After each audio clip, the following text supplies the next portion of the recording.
Honourable Minister, the third supplementary question is asked by Honourable PJ Groenewald. Young Speaker, Honourable Minister, to be a good soldier, you need to have certain features. One thing is that you respect authority. The second one is that you are well disciplined. The third one is that you comply to the rules. If you don't have those features and if you don't comply to that, you're not a good soldier. In fact, you're a danger to other soldiers. Now, you're the political head.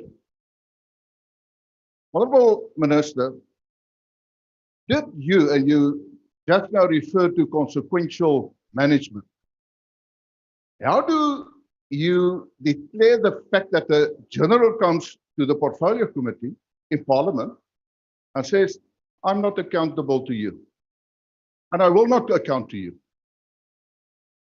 He does not exist or have one single feature of a soldier. My question to you is, you say they must comply. What steps have you taken against this general who is supposed to set an example for his subordinates? Thank you. You've taken 18 seconds to the time you were allocated. Honourable Minister. Thank you very much, Honourable Groenewald. You are correct. Any soldier is expected to respect authority, and any soldier, to be a soldier, is to be disciplined and therefore comply with instructions. Sometimes even when the instructions are unfair, but you still have to comply nonetheless. Now, I am not aware of the name of the person you are referring to. I'm aware of many, many issues which we are currently dealing with.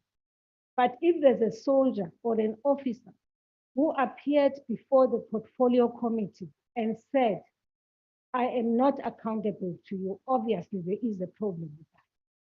Because there must have been a reason when we were drafting the legislation and drafting the constitution, when we decided that there will be a civilian oversight, that you will not have soldiers who will act on their own and in the process become rogue elements. So if and when we get that report about that person who appeared before you and said, I am not accountable to Parliament, obviously we have to act against the person. The reality is that in the past, we had a defense force, as you would know, which was a law unto itself.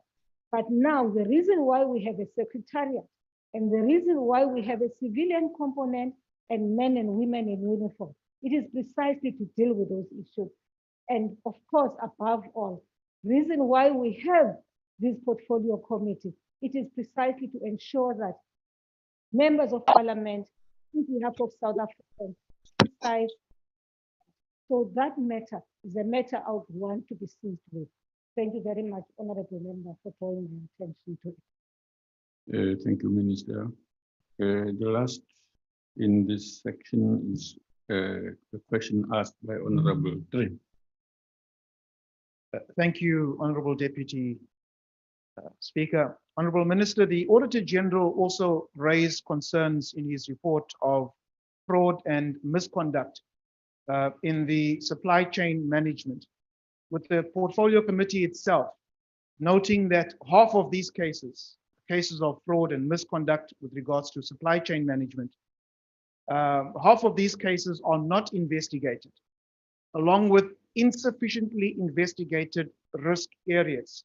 Now, Minister, what progress, if any, has been made to investigate and prosecute, if necessary, each case of fraud and misconduct, thereby ensuring that indeed consequence management is carried out? Thank you. Thank you. Minister.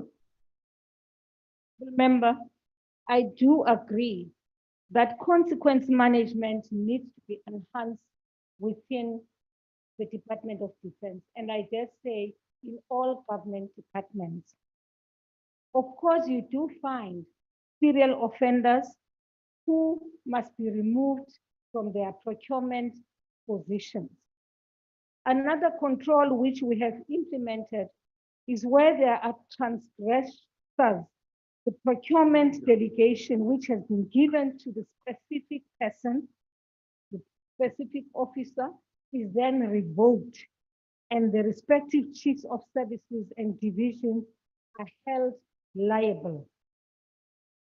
Procurement officers are also being educated now on the interpretation of procurement prescripts and policies applying to them. Now, I do want to go back to what I had said earlier on, which is that one of the biggest challenges we have is that you have a procurement system which is decentralized, a procurement system where there are no masterings. So you can serve and gain your experience for 2 years in a particular environment. And after that 2 years, you are moved to another environment. And we are saying, let's mix both men and women in uniform and civilians so that we make sure that there is institutional memory as the men and women in uniform move, and we keep the civilians. Thank you very much, sir. Thank you very much. The next question, which is 22, has been asked by Honorable Kanyile to the Minister of Home Affairs. I've been informed that the Minister will be answering questions from the platform, virtual platform. Honorable Minister. Thank you very much, Deputy Speaker. Honorable Member, let me start by clarifying one fact. The Department of Home Affairs does not have people specifically employed as queue marshals. This is due to severe budgetary constraints, especially the budget for compensation of employees. What the department is doing is to fill this gap. What the department is doing to fill this gap is to utilize front office staff as floor workers to deal with the queues. These staff are trained on a program called Professionalization of the Department of Home Affairs Staff Program. The program is aimed at ensuring that office officials are capable of professionally addressing all clients. Some of the key modules within the program are client relations, diversity management, and ethics. However, in trying to mobilize queue marshals from elsewhere within the state, we are working with the Premier of the Eastern Cape, Honorable Oscar Mabuyane, and the MEC for Kokta in the same province to provide us with EPWP staff and the CDWs to assist as queue marshals. This program is being implemented in our East London offices as a pilot, which will, if successful, will be rolled out to other offices. Our learning academy has gone down to train them. As I'm speaking now, there is on-the-job training going on. Thank you very much. Thank you, Honorable Minister. Honorable Kanyile. Thank you, Deputy Speaker. Honorable Minister, why have e-Home Affairs been closed during adjusted lockdown level 3 to reduce the risk on Home Affairs front offices when it in fact completely takes away traffic from Home Affairs front office? Thank you.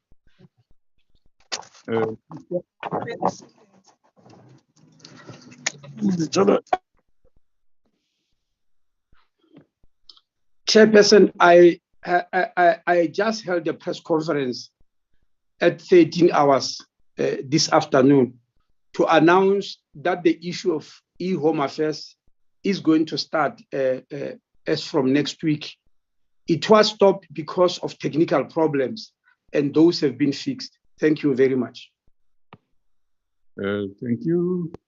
The next question is by Honorable van der Merwe. LL van der Merwe. Dankie, voorzitter. Minister, despite your department's war on queues, a visit to any Home Affairs office is still often a nightmarish experience. The pressure on Home Affairs officers could long have been alleviated had other service avenues been available to citizens. Two such additional avenues are your mobile units, which are currently nowhere to be seen because many struggle with IT connectivity and mechanical breakdowns, and rolling out DHA services to banks. Only 26 bank branches, most of them in Gauteng, currently offer these services, yet banks have been very eager to work with your department, but the delay in rolling out this project has been on your department's side. So my question, therefore, will you ensure without further delay that all your mobile units are up and running and in communities providing services? And can you give us the assurance that services will be rolled out to all banks that are willing to assist you? And please, can you provide us with some timeframes and interventions in this regard? Thank you. Thank you. Minister? Honorable member, you are right. The Department of Home Affairs tried its best to diversify service provisioning from many platforms. And you are right, one such platform was mobile units. And you are aware that we have got hundreds of them around the country. We have reported many times to the portfolio committee that the problem we encountered with our mobile units is that when you park them in the center of the big cities, they work very well. But when you send them to rural areas or areas where they are needed, there are problems of connectivity because they are connected to either MTN or Vodacom or Telcom. We then agreed that we'll connect them to all the networks so that they can pick one network or the other. But the problem was not resolved. And we are busy installing them with satellite units, which have proved to be working.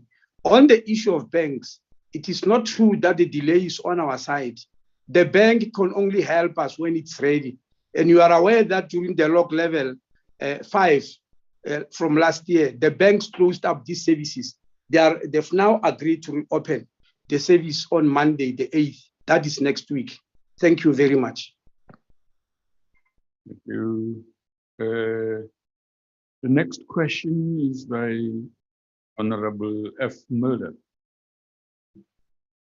Thank you, Honorable Deputy Speaker. My question to the Honorable Minister through you would be, after listening to your answer, do you acknowledge the fact that the Department for Home Affairs were not adequately equipped to deal with the queues during the adjusted level 3 measures imposed on the country, and will there be any consequence in the department? Thank you, Honorable. Honorable Minister.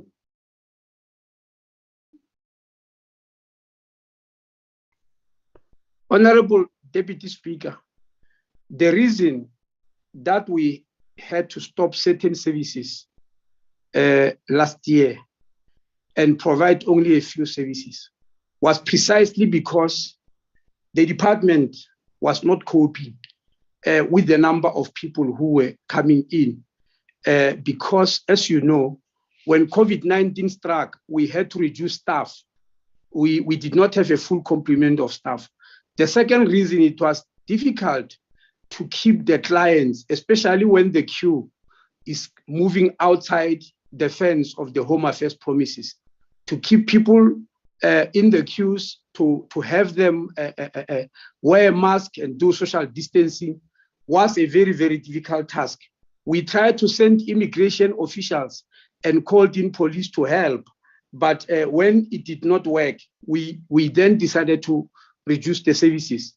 It is not a secret that we do have problems with the queues. Number one, because of the infrastructure, which I've spoken about many times. Home Affairs offices are hired from elsewhere. I've repeated even in this parliament, I regard the Home Affairs office just like a police station and clinic. Police station and clinics are not rented. They are purpose-built for that function. Not so are Home Affairs offices. And one of the solutions, we have gone to the Presidential Infrastructure Project, and we are meeting with the leader of that project, Dr. Ramokoba, to make sure that we're doing something about Home Affairs offices. The second reason, not all Home Affairs offices have been modernized as in technology. We are busy doing that. Some are so rural that there is no network, no electricity, and so it's difficult to modernize them. And things happen manually there, and that's why there are long queues. So we are doing everything from all angles to make sure that that problem is solved. but it's not something that is a secret. It has already been known and we've accepted it long ago. Thank you very much. Thank you. Honorable Chwaku. No, thank you very much, the Deputy Chair. To the Minister, I think that maybe let us not, there were some other issues besides the COVID-19, probably the reason why there were long queues. Because when we went out and investigated and inquired the people, there were problems with the IT because most of the time your IT was down. And number two, there was the issue of the lack of motivation or the lack of actually not wanting to work and to assist. There was a lack of services from the personnel. Can the minister maybe appraise us in terms of what is it doing about the network that is already down, that most of down all the time, the system is down? And number two, what also is it doing in terms of the people who are not motivated to work or assist people who are actually coming in to get the services? We know that in Matetiele it was a case where people could not get the death, the certificates. And in East London, there was a case as well where people were not getting their IDs and all of that. Yeah. Okay. No, thank you very much, Deputy Chair. No, thank you very much. Sorry.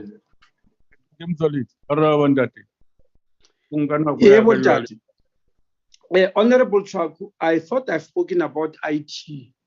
And in the portfolio committee, I've reported this many times about our system downtown because the portfolio committee is worried about it on a daily basis. I've reported that we actually established a war room in Centurion where all these big companies, IT companies that are servicing Home Affairs were put together. We even asked that they send their CEOs, not juniors, to sit in Centurion. And we posted a DDG in that regard to sit with them to try and find the root cause of the systems down. I must state that we reported many times that it was frustrating because many of them were failing. The systems will function for 2 weeks and then from there they go down and we send them again.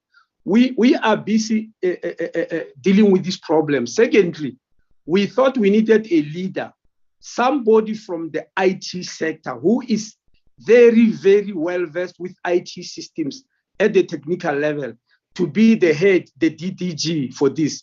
And I must report that we've interviewed people, we have selected a person, he's going through the processes, we have sent the documents to the Department of Public Service and Administration so that they take the appointment to cabinet for it to be approved.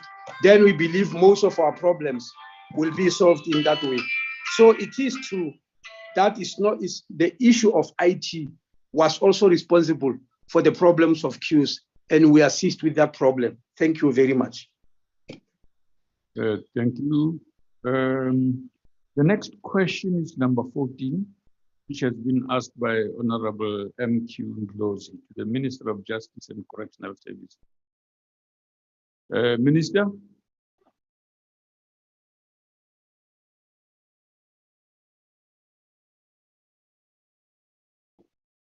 Thank you very much, Deputy Speaker. The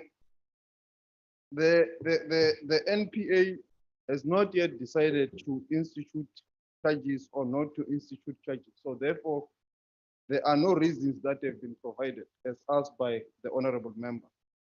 The NPA is serious about dealing with white-collar crime, including private sector corruption, fraud committed by companies and private persons. As a result, they are collaborating with other law enforcement units in the form of the Anti-Corruption Task Team to prioritize and monitor the investigation of these matters, with a view to ensuring speedy enrollments thereof and thus effectively address white-collar crime.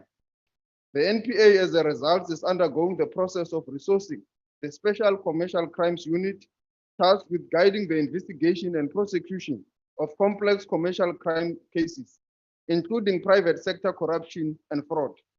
Additional prosecutor posts are also being created, and contract prosecutors are being appointed for a period of 3 years to strengthen efforts to fight white-collar crime. The NPA has also participated in the creation of additional courts in consultation with other stakeholders, including the judiciary, the Department of Justice and Constitutional Development, and the Hawks, the DPCI. These courts will commence operations in the new financial year. The investigation on the matter in question has been ongoing since early 2018. It is a highly complex investigation involving forensic investigation into thousands of foreign and local transactions, requiring various applications of mutual legal assistance relating to different bank accounts in various countries and jurisdictions to be made. Furthermore, the Financial Sector Conduct Authority investigation into allegations of insider trading was recently finalized. The case docket for the criminal investigation into possible insider trading against the suspect was registered by the Directorate of Priority Crime Investigations, the DPCI. A team of prosecutors is guiding such investigation, and the team of investigators has been enhanced in line with the decision to prioritize the matter. Once investigations are finalized, the National Prosecuting Authority will make an announcement, and suspects will be charged with all the charges the state intends to bring against them in one trial. Thank you, Deputy Speaker. Thank you, Minister. Honorable Ndlozi. Deputy Speaker, I will be speaking on behalf of Honorable Ndlozi. Go ahead. Thank you. STANOF, Minister, is the biggest corporate corruption, fraud, and money laundering in the history of South Africa. The PIC lost 28 billion of workers' pensions. We have known of the criminal acts of Marcus Joost, of Steinhoff, and crimes in 2017. 4 years later, the NPA has not made a single arrest. BEPS arrests were made very fast, and people have appeared in court, and some have been even confessed, and that investigation was not considered to be complete. Because Marcus Joost is white, and Steinhoff is a white-owned company. No one has been arrested, and the NPA is moving at a snail's pace.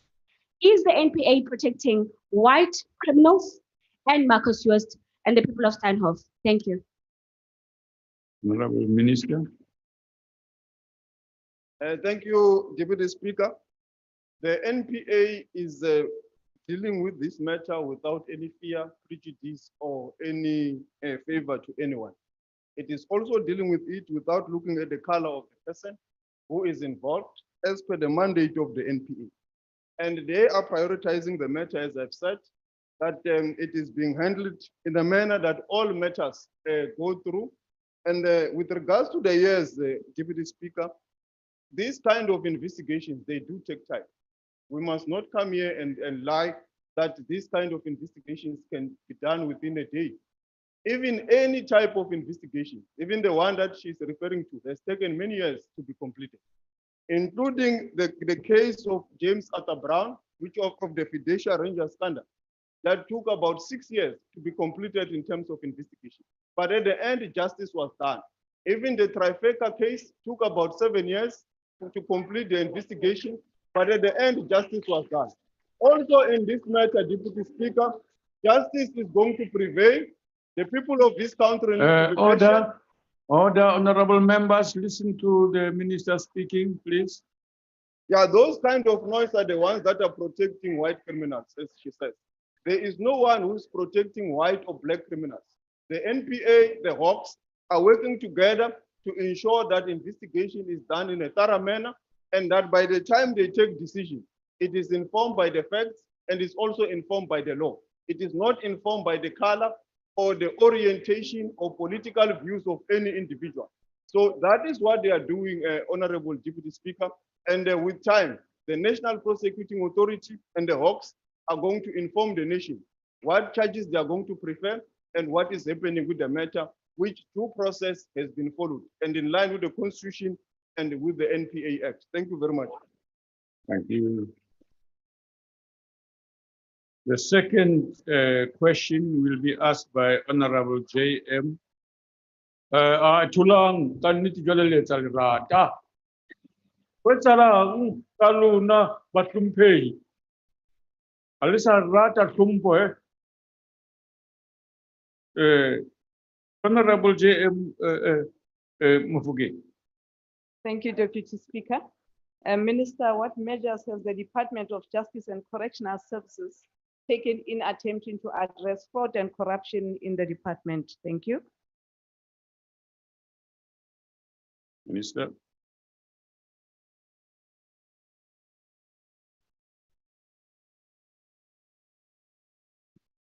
Thank you very much. That's a new question. Jwale wena o tsoha kae mme?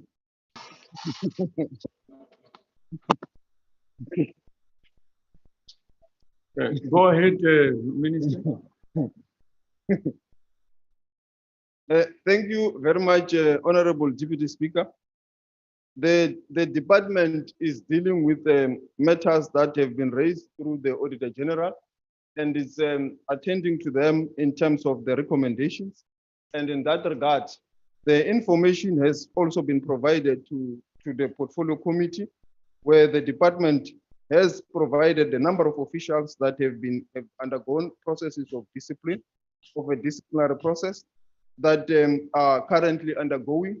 And we are hoping that maybe by the end of March or by the end of around June, July, those disciplinary processes will have been completed.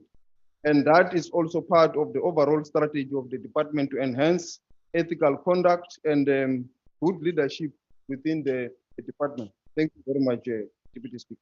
Thank you. The third one is from Honorable J. Self. Thank you, Deputy Speaker.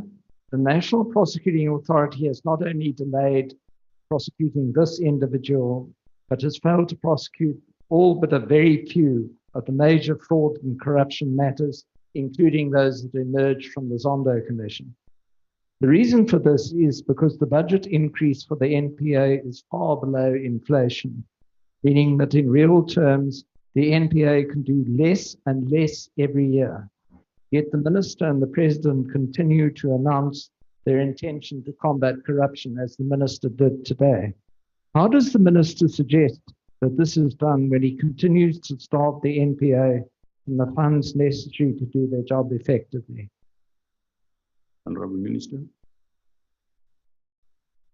Thank you, Deputy Speaker.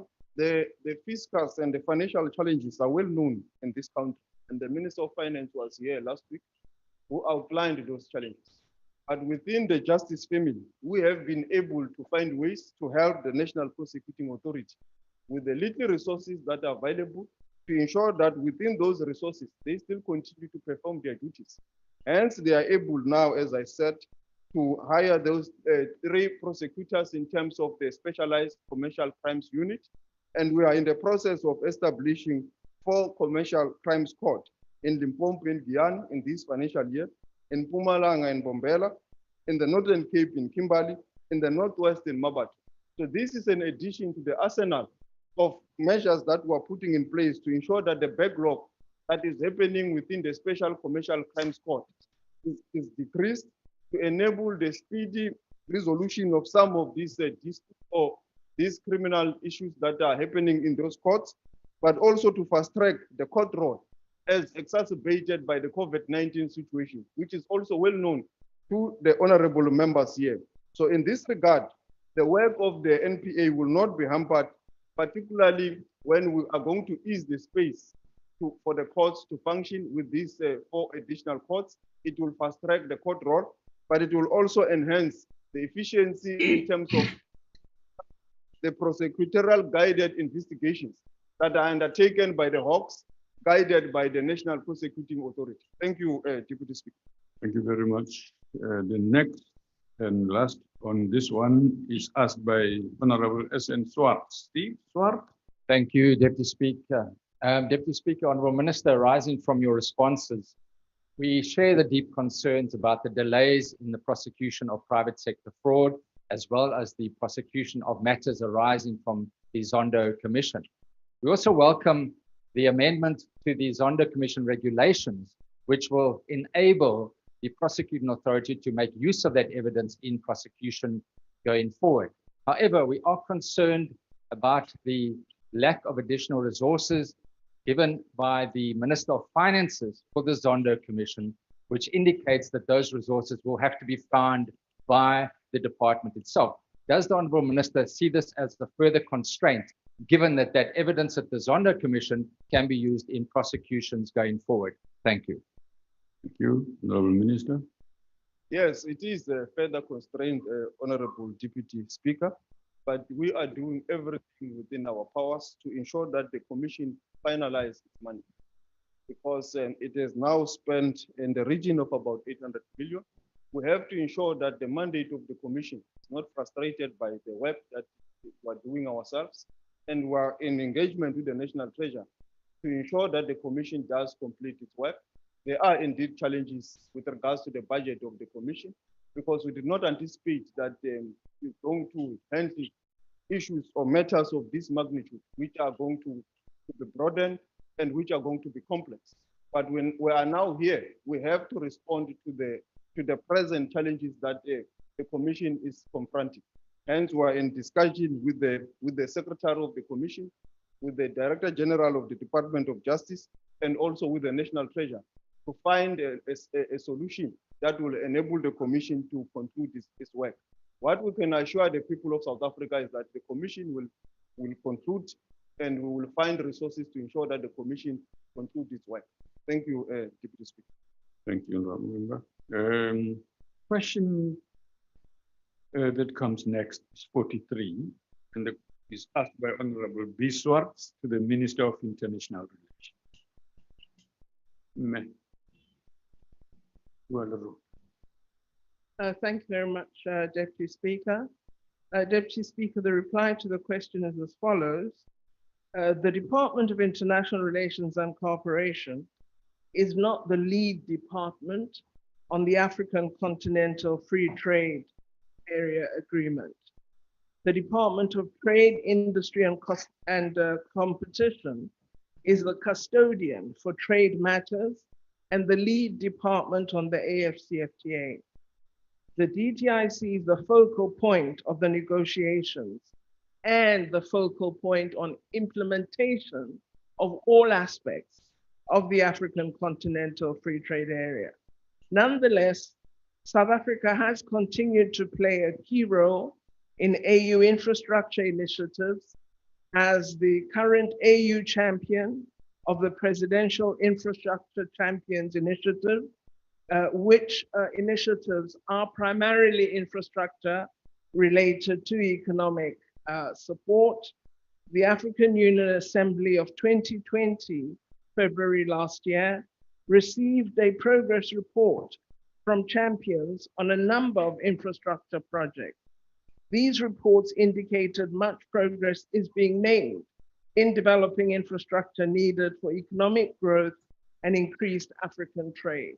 For example, the Lamu Port Project in Kenya, the Port Project in Togo, the Railway Expansion Initiative in Ghana, and many other initiatives which are related to economic infrastructure. Thank you, Chairperson. Thank you. Honourable Swart.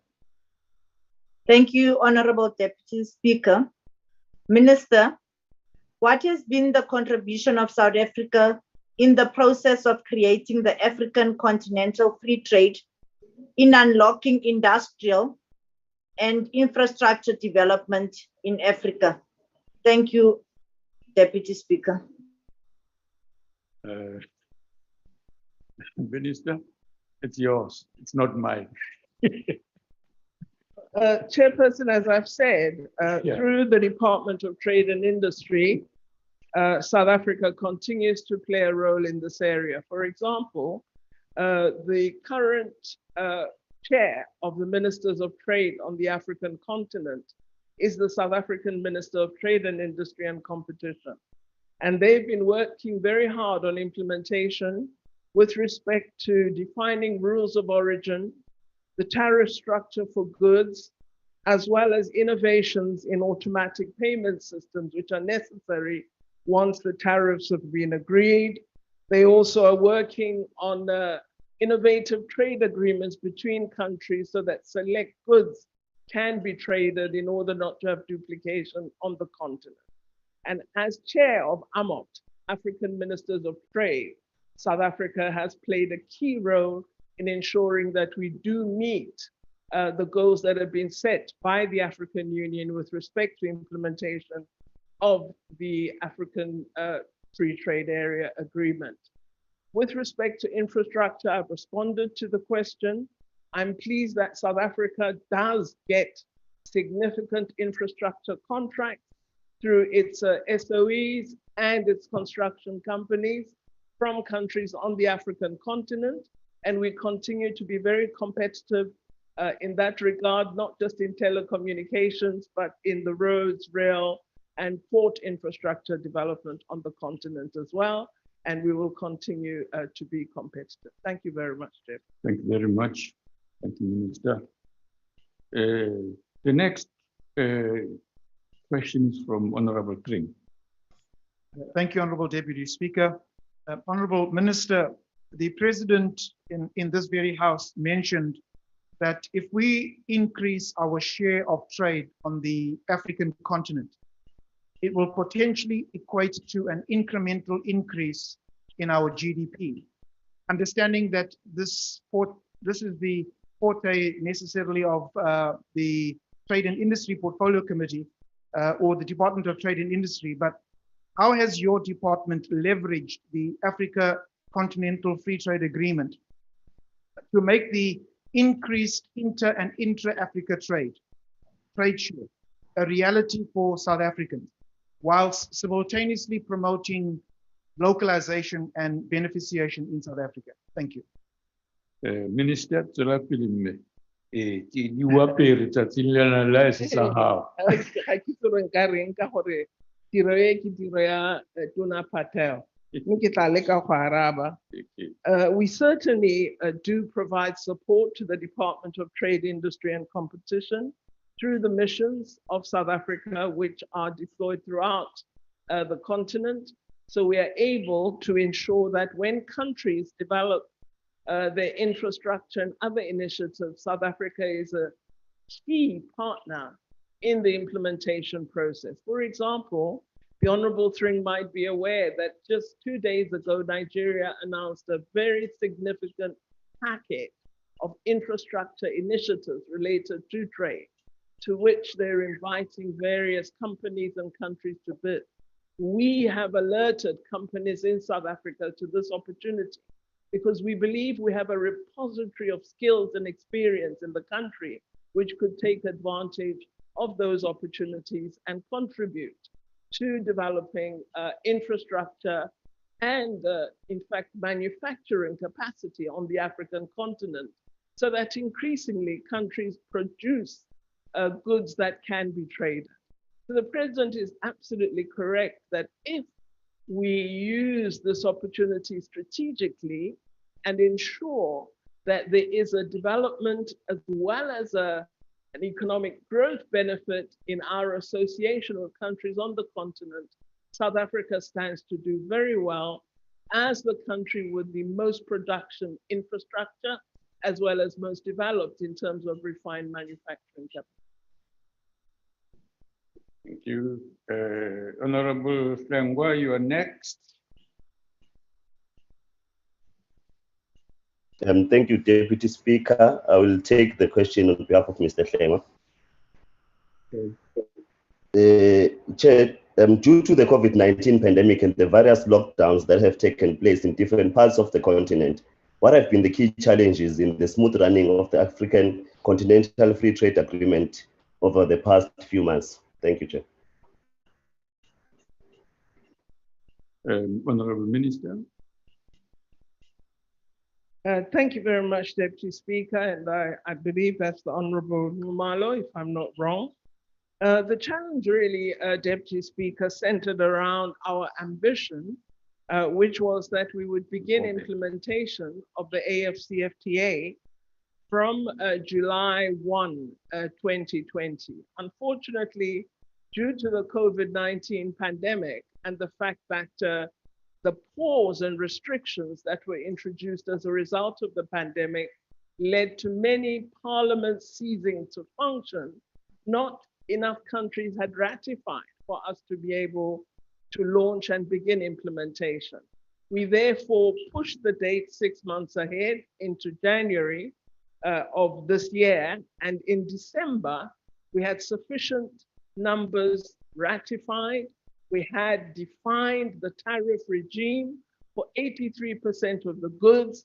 So we had made significant movement. We've also developed the automatic payment model, which is a digital payment system with SARS in South Africa playing a key role.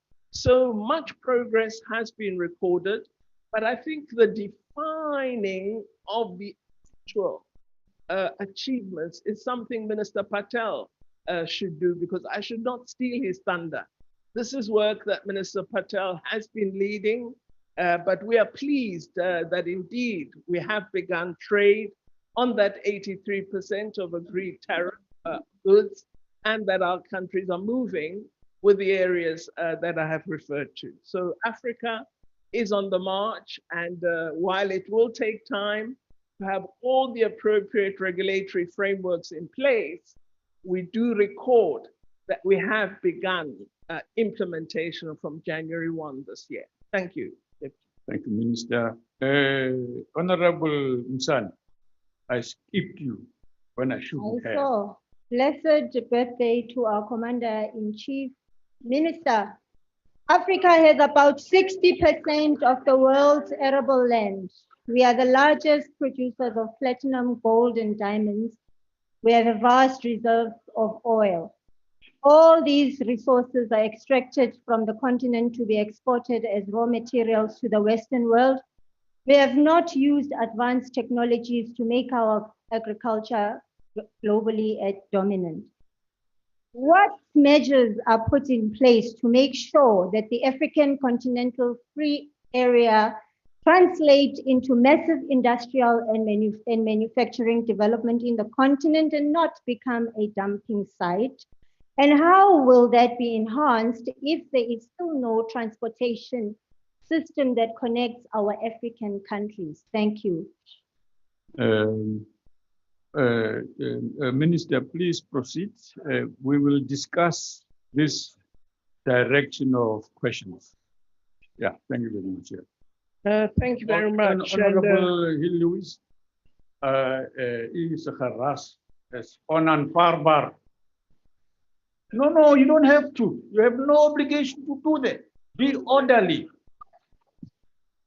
Oh, take it easy and cool it, man. It's very hot outside. Please, just go and have some fresh air there and the pressure will lower down.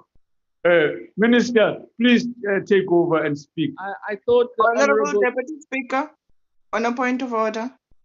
Yes, what's the point of order? Deputy Speaker, can you please let the DA members stop wanting to trying to bully our members?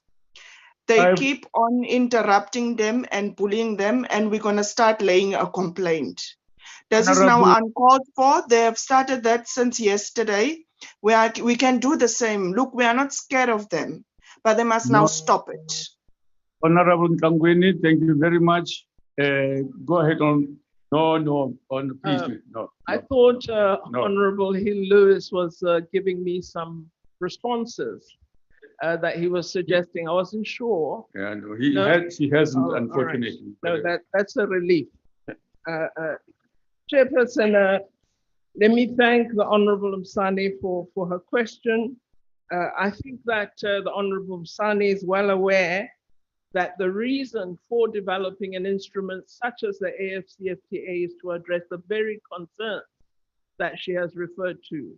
So as President Ramaphosa indicated in his speech, the State of the Nation address, the time has come for Africa to come into her own.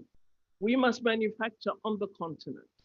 We must have factories, industries. We must value add. We should no longer be exporting raw materials. We should be having an OPEC of platinum on the continent so that we decide the price by those who have that particular wealth. So these intentions are part of this free trade area agreement, because if we do not make good on Africa actually becoming productive, then the Continental Free Trade Area means nothing. Its essence, of course, is to increase intra-African trade, but the core part is that the productive capacity of Africa and its ability to value add and innovate and produce goods on the continent with properly empowered human capital. This is the essence of what the AFCFTA seeks to achieve. It does mandate particular steps that South Africa will have to take. We cannot be an island of success in production on the continent without ensuring that at least Southern Africa is similarly empowered. So part of what one would have to address is where would the refining of platinum occur? Where would you have greater refineries on the African continent? Where do we locate them? Who would do the refining? Where would you be ensuring that your agro-processing centers are actually spread throughout the continent with us looking at agricultural goods which are best produced? Thank you very much, Minister. All of these are the subset of what we're trying to achieve. Thank you. We'll order you a cup of tea on behalf of Honorable Patel. You've done his job. The next question is 3, asked by Honorable Mergo. To the Minister of Home Affairs. Honorable Minister. Thank you very much, Honorable Deputy Speaker. Honorable Member, coincidentally, this afternoon, at the press conference, I've just announced the establishment of a 5-member ministerial task team to review certain categories of permits that were issued since 2004, the year in which the Immigration Act number 13 of 2000 came into operation. This is because of the realization that at least 2/3 of the corruption matters being investigated by the anti-corruption unit have got to do with permitting. But coming to the work that has already been done, in 2019-2020 financial year, 289 cases of corruption were investigated, 236 were finalized, 56 are still pending. In 2020-21 financial year, 189 cases were investigated, 94 have been completed, and 95 are still outstanding. Of the 236 in the 2019-2020 financial year that were completed,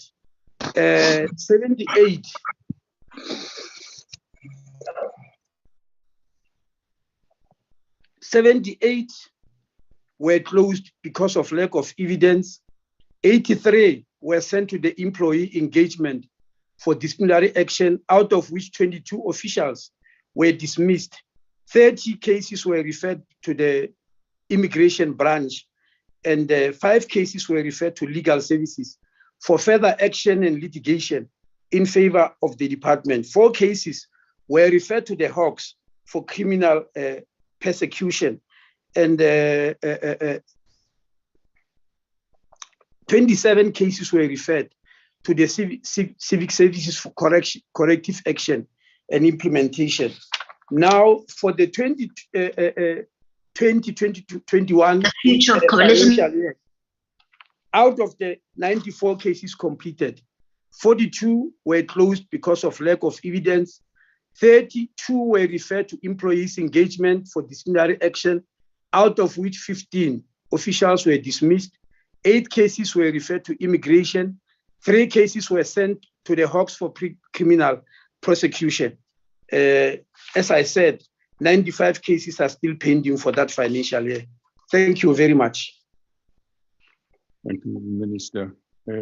Honorable van der Merwe, supplement. Dankie, agbare adjunct speaker. Minister, I heard what you said now and earlier today about the work of your anti-corruption unit and the review of a variety of visas. Those investigations, Minister, of course, must be welcomed. However, the visa review is only the tip of the iceberg as far as corruption within your department goes. Minister, it's just over 100 days ago that Shepherd Bushiri skipped our country, making a mockery of the entire justice system. While you briefed Parliament once on the matter, no further information has been provided as to which border or which airport was used for this great escape, neither whether any Home Affairs official was involved or whether anyone has been held accountable for this national embarrassment. We know that South African officials at our borders are not only aiding and abetting illegal migration, but are actively encouraging corruption. Yet in the past financial year, in a written question to me, only 24 Home Affairs officials were nabbed for corruption. And none of the numbers that you've just cited, none of those people are currently in jail. Minister, if you are serious about the fight against corruption, will you consider launching another ministerial probe or task team? This one to look into the extent of corruption at our borders, the extent of corruption in the asylum seeker system, the extent of corruption as it pertains to the countless syndicates that collaborate with impunity with Home Affairs officials who sell fraudulent IDs, passports, and birth certificates. Minister, it is clear that your department is losing the war against corruption, and more must be done. Thank you. Thank you. Honourable Minister. Honorable Lizel van der Merwe, not yet. The department has not yet lost the battle. It is big, but I'm insisting, not yet. On the question of Bushiri, I've repeated it many times, Chairperson, that the Bushiri matter is being investigated not only by Home Affairs, by a slew of the crime, justice crime committees. The Hawks are involved, military intelligence is involved, crime intelligence, and as well as Home Affairs. And I've reported here many times that it was agreed that Home Affairs must not disclose any of the officials who were involved until all these committees report. And the Portfolio Committee on Home Affairs had decided to call all the other portfolio committees so that this becomes a joint venture. That's where we are. It is not true that we don't know which Home Affairs officials were involved, but we are waiting for that moment, at least in terms of giving him documents, not in terms of how he escaped. That one is higher than us in Home Affairs. As I'm saying, is being investigated by other investigative agencies that know that work very well. Now, Chairperson, when we launched the task team today, it was specifically for the reasons that I've mentioned. It's going to show direction as to where we are. In the coming weeks, we'll be outlining some of these issues of the people who are going to be arrested and people who are going to be charged. You just have to be patient, Honorable Van Merwe. But to believe that we have lost the battle altogether, I reject that, Chairperson. I mean, Honorable Deputy Speaker. Good self-correcting mechanism exists in your system. Honorable Mudise, you are the next. Thank you, Deputy Speaker. Can the Minister indicate what steps have been followed in improving the quality of services provided at Home Affairs in ensuring that the department is efficient and responsive? Minister. Chairperson, I'm not sure whether that follow-up question is not a different question altogether, because we are dealing with issues of corruption, but I'll try to answer it. Several methods are being tried in making Home Affairs to be a responsive department. One of the central issues is to modernize it so that we have got modern systems. For instance, in the past, it was easy for an official of Home Affairs to get into our system with a password and issue a fraudulent document. And when they are caught, they just claim that their password was stolen. Since that time, the Department of Home Affairs have come up with a system called Backlog, a biometric access system, whereby you don't enter our system through a password.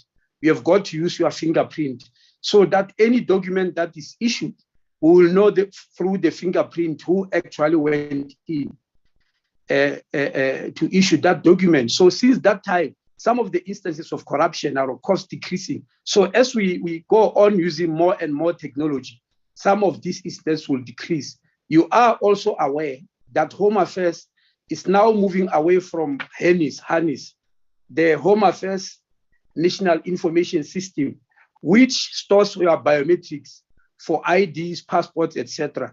It stores only 2 biometrics. We are busy installing ABIS, not HANIS now, ABIS, Automated Biometric Information System, which can store 5 biometrics, including iris recognition, facial recognition, photo recognition, palm print, all those things we are doing in order to reduce corruption and make sure that there is flawless provision of services. Thank you very much. Yeah, thank you. The third supplementary question is by Honorable Tswaku. Thank you very much, Deputy Speaker. Let me wish a happy 40th birthday to the Commander-in-Chief. Minister, let me zoom in on the issue of the asylum seekers. It has been alleged that for the asylum, to get an asylum here in South Africa, you're required to pay bribes to the officials of the Home Affairs in a thing called rent seeking. It should not be difficult for you to really root out these bad apples in your department.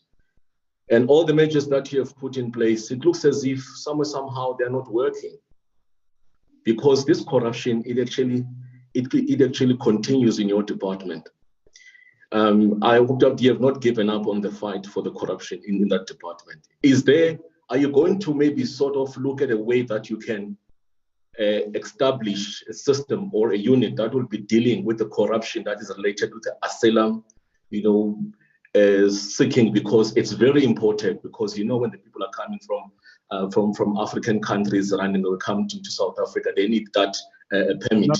Are you going to be able, if you deal with the permits, to be able to zoom in and make sure that this bribery is actually eliminated? Thank you very much. Thank you very much, Minister. Yeah, you continuing. Just switch off your mic. You've taken more seconds than you deserve in the first place. You're out of order.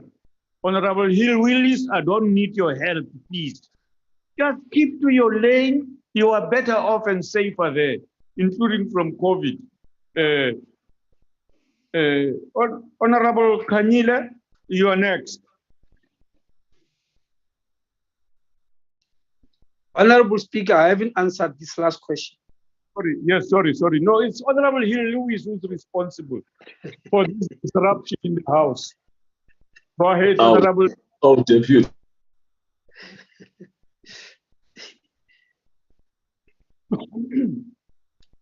Honorable Minister, proceed. Thank you, Honorable Deputy Speaker. Yes, we are aware of the issues that Honorable Tswaku is talking about.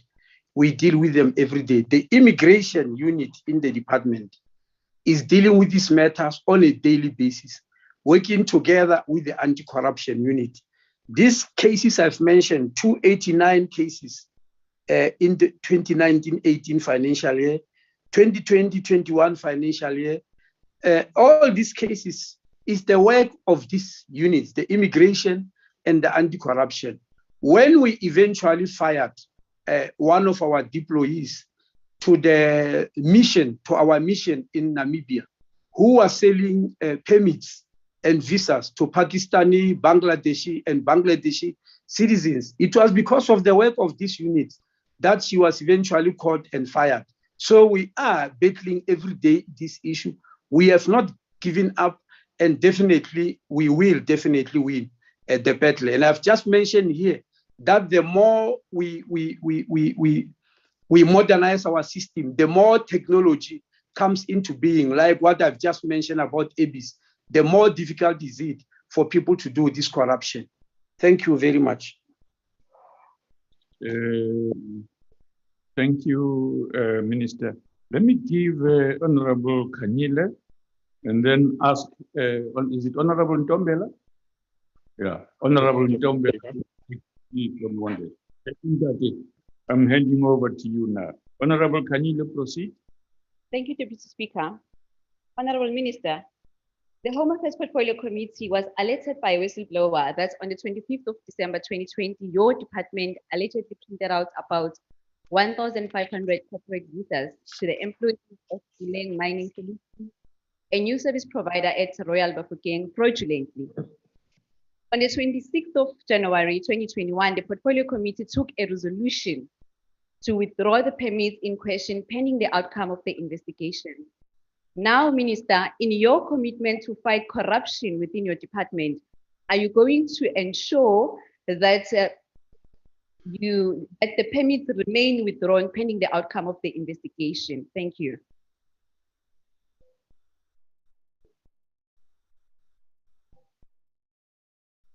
The Honorable Minister. Honorable Speaker, Honorable Kanyile is being disingenuous. Honorable Chairperson, this matter, the Portfolio Committee is seized with, and we've given answers there, which he knows very well. And the Portfolio Committee has decided to take the matter to SCOPA. So the matter is still being investigated. It's unfair to let me answer it directly in Parliament when a Portfolio Committee, which is a subunit of this Parliament, is still seized with the matter. Can the Honorable Member please follow normal protocols? Thank you very much.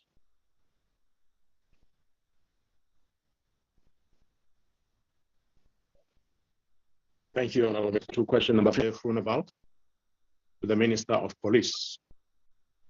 The Honorable the Minister. Thank you very much, now, Chairperson. Thank you very much, Chairperson. Chairperson, for the short answer. If I can just take a minute and congratulate the members of the South African Police for the past they did yesterday of drugs and welfare that can cost 580 million rand, R500 million. That was passed by the South African Police yesterday in Walvis Bay. Today at 10 a.m., number 5 Old Pretoria Road, hitting 19 people were arrested, ready for the cash out. The exchange of fire took place and 2 criminals were shot down and killed. And 6 stolen cars found and 8 firearms were found in their possession. I want to congratulate the members of the South African Police. Chairperson, when it comes to an answer, short one, the evaluation of the outcome of the amnesty not yet finalized. A future amnesty will be considered once evaluation is completed, but we do have indications which direction it will take. Thanks very much. Thank you, Minister. The first supplementary question will be asked by the Honorable PJ Groenewald. Dankie, achtbare voorzitter. Firstly, I want to also meet up with the Honorable Minister and congratulating those members of the police services who really serve people of South Africa and that really wants the criminals behind bars. But we have many problems, especially when it comes to the whole criminal justice system. Honorable Minister, you say that the indications are there. I don't know what the indications are. I would appeal very strongly that another period for firearms amnesty be considered. There were many problems with the last one. People who went to police stations who were closed, where the DFOs were not present because of 19.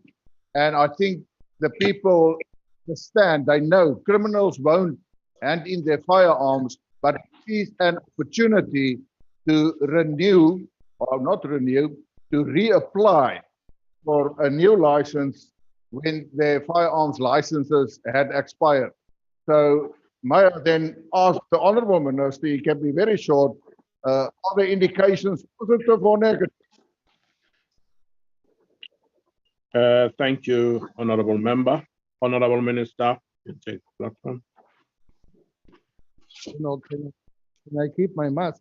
I saw yours off.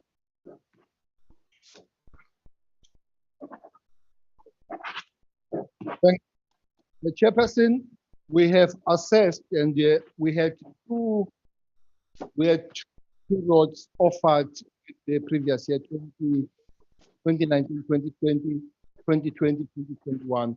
In the first period, we collected 45,950. Second one, 49,339, and with the 216,120 round of ammunition and 335 in the second one. We believe that the second period was disrupted.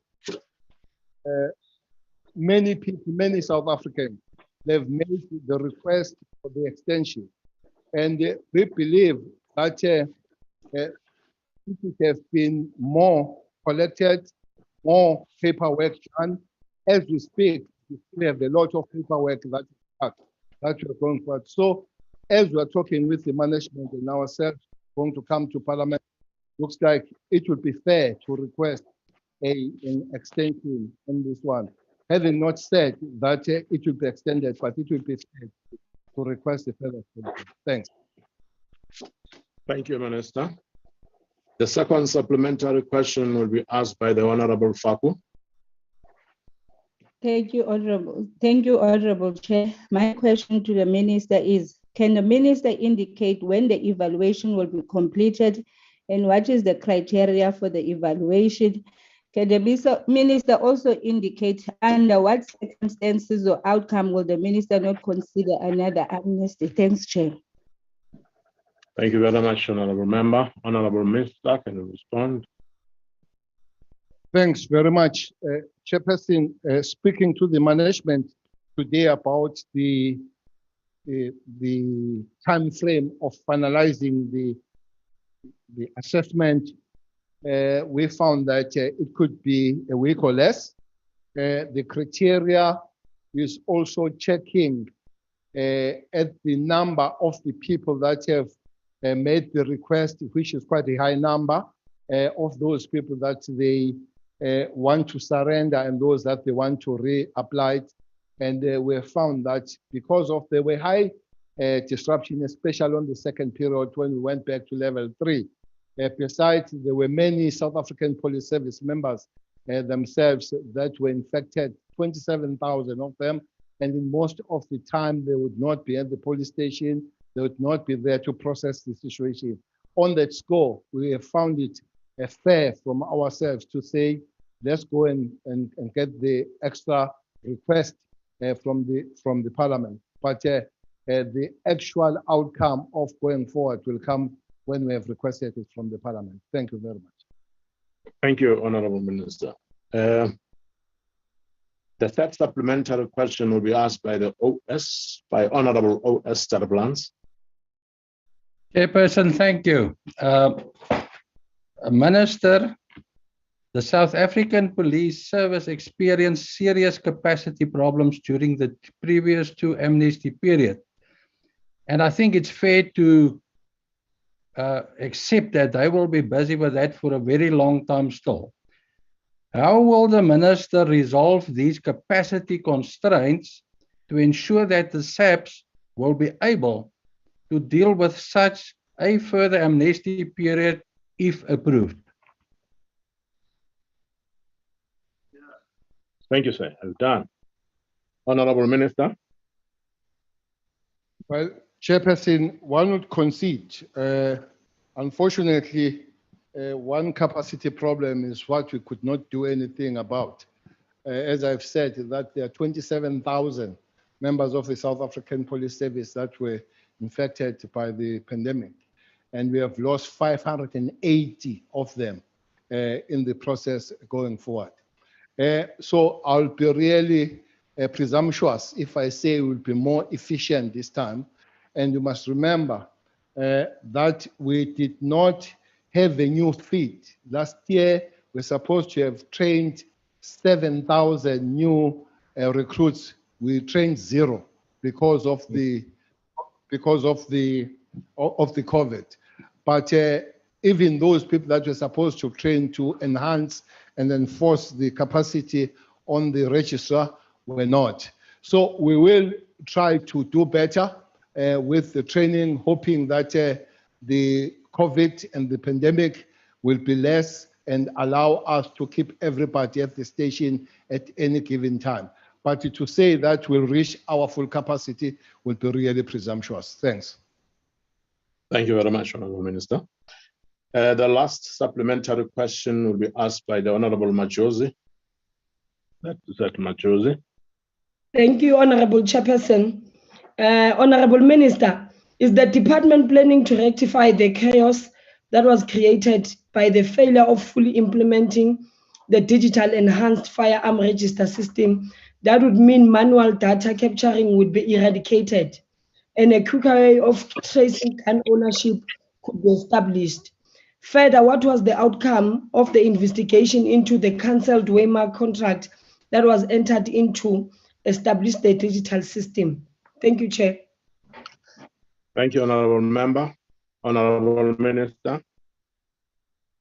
Well, thanks, Chairperson. Thanks to the Honourable Member. It would be obvious that you will always wish to do the correction on the things that have went wrong.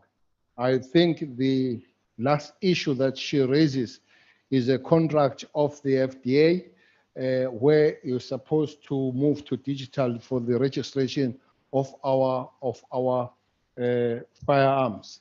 The National Commissioner on that one and the CETA, they are working on the present contract or developing the new system.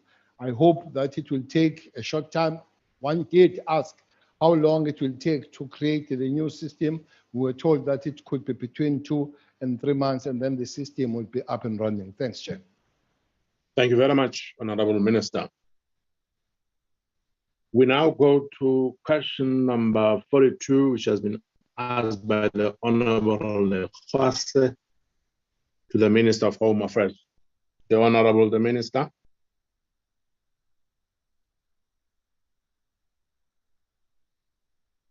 Thank you, Chairperson of the House, Honourable Member.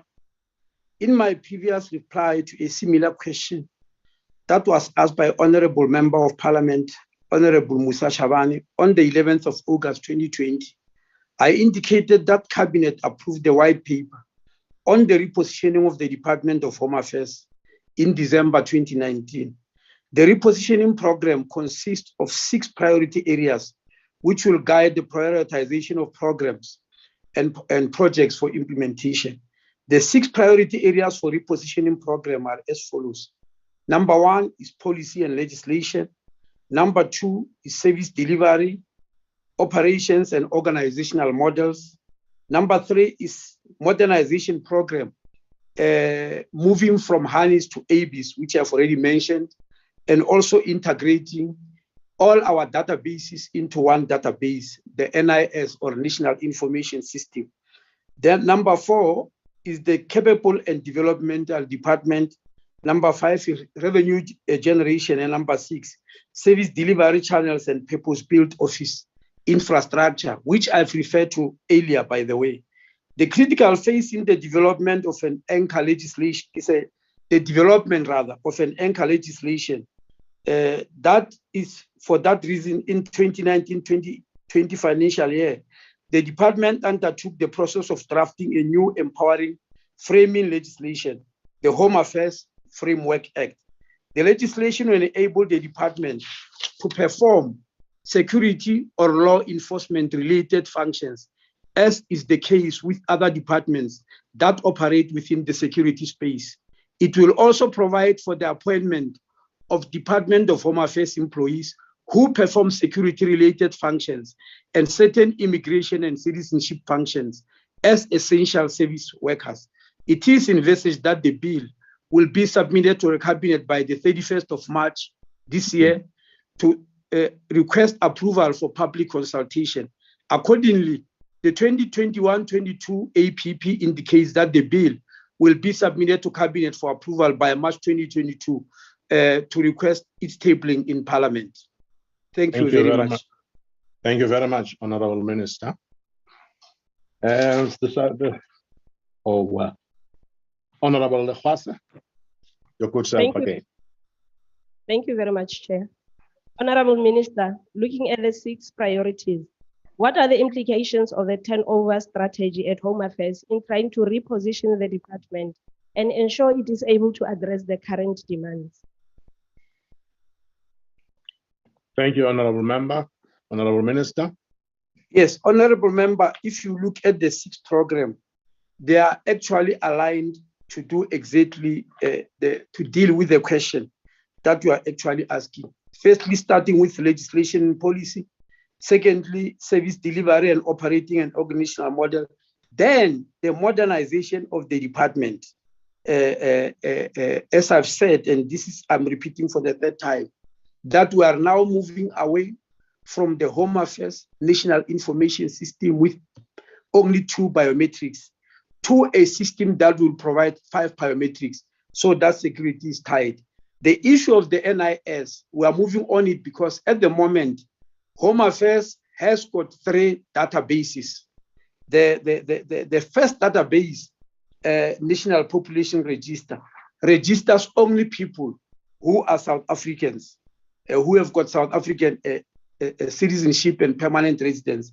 The second database, which is called the National Immigration Information System, record only people who are immigrants in the country, but it has got weaknesses because it does not record, for instance, their birth, their death, and if they get married inside the country. The third system, visa adjudication system, records only people who are coming here on permit, whether short-term or long-term. Now we are going to integrate all those systems into one, the National Information System, where everybody who is living within the borders of this country is on the system and on the database. Thank you very much.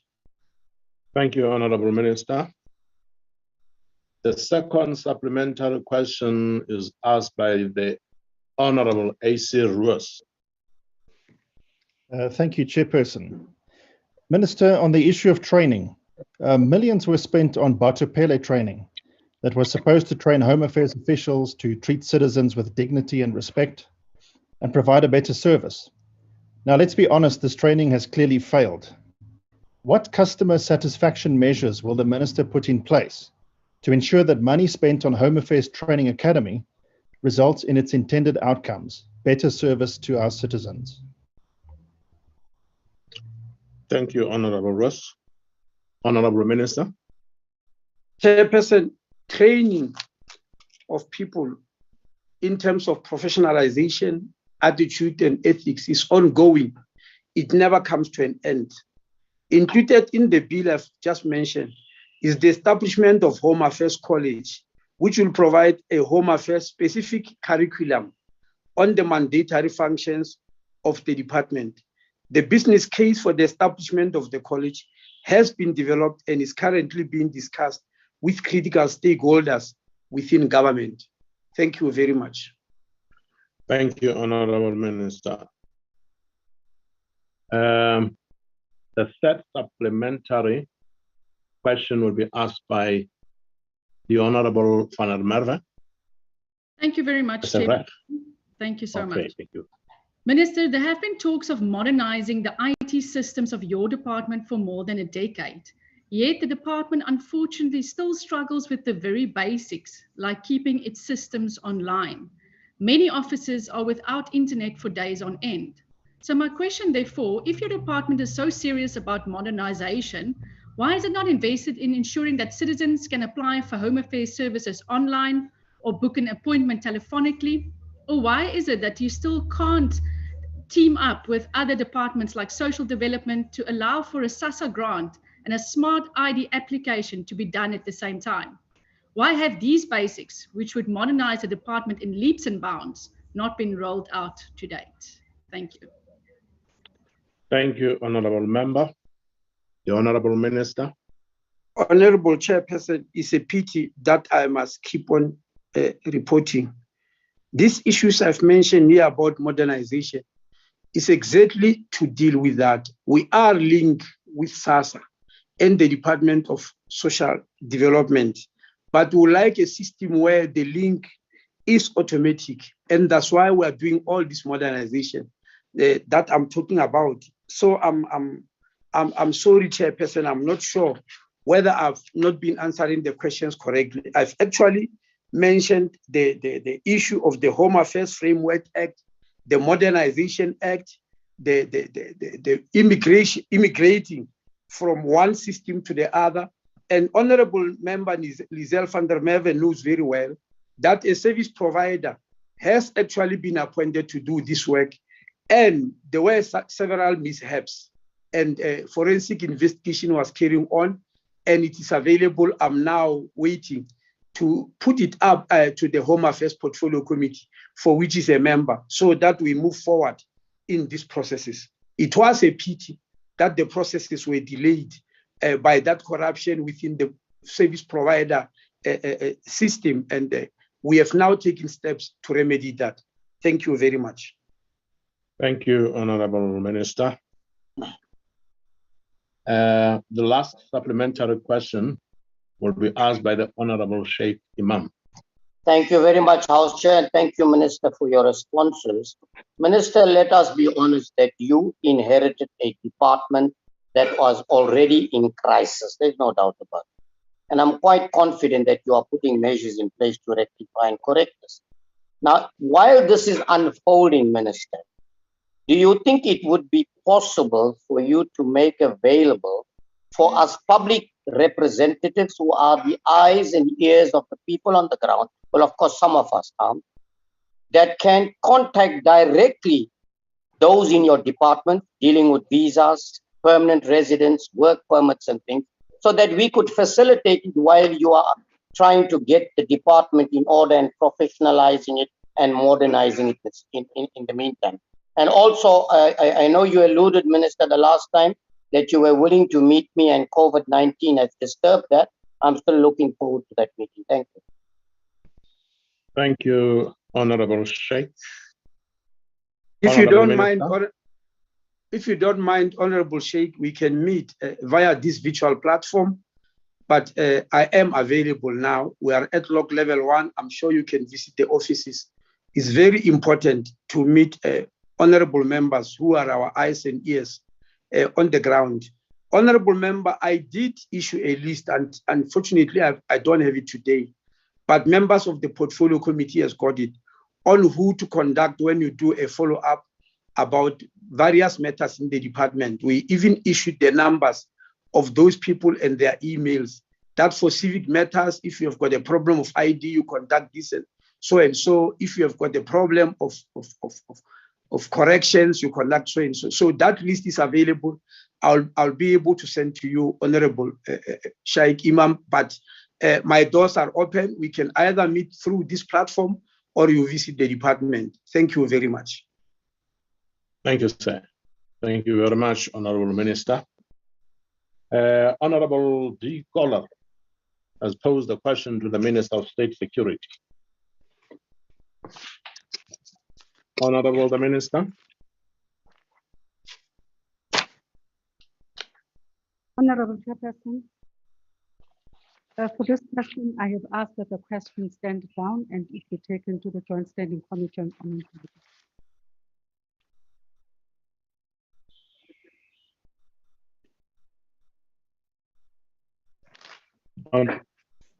Honorable Minister.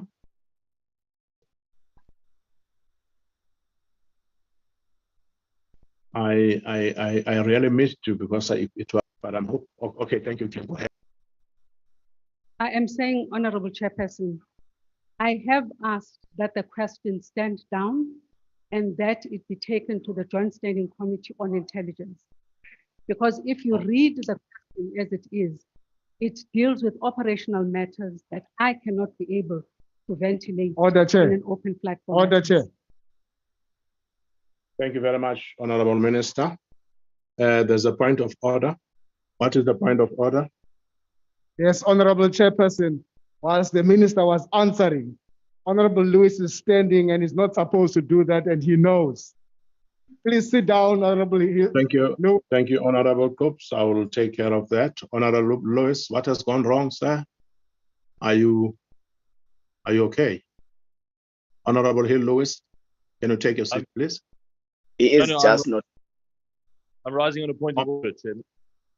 Yeah, but we shouldn't have risen before allowed, Honorable Hill Lewis. What's your point of order? Okay. Chairperson, the minister has not sent us this request ahead of time, as is usually the courtesy. We've received no notice of this request whatsoever, and we object to it in the strongest terms. There's no matter in this question which involves a matter of national security. And as has been our experience in the past, whenever these questions are referred to the committee, they are never answered there. So we would insist, Chairperson, that the minister answers the question. It's on the order paper, it should be answered. Honorable Hill Lewis, the Honorable Minister has responded to your question. And if there is no satisfaction from there, I think there are processes to be followed. But for now, I would accept a reply. The point of order. What's your point of order, Honorable Member? Sir, the minister has I have ruled on the issue. I am aware of it. Sir, the minister has specifically refused to reply. She has not replied. Honorable Hill Lewis, you raised on that point of order, and I replied to you and ruled on it that please do follow the correct processes. Could you allow us to continue, sir? Sir, you ruled that the minister had replied. She had not replied. She specifically refused to reply. Honorable Hill Lewis, the minister has responded. Could you please take your seat, sir? Honorable You heard Ntombela. what the response is. You heard what the response is.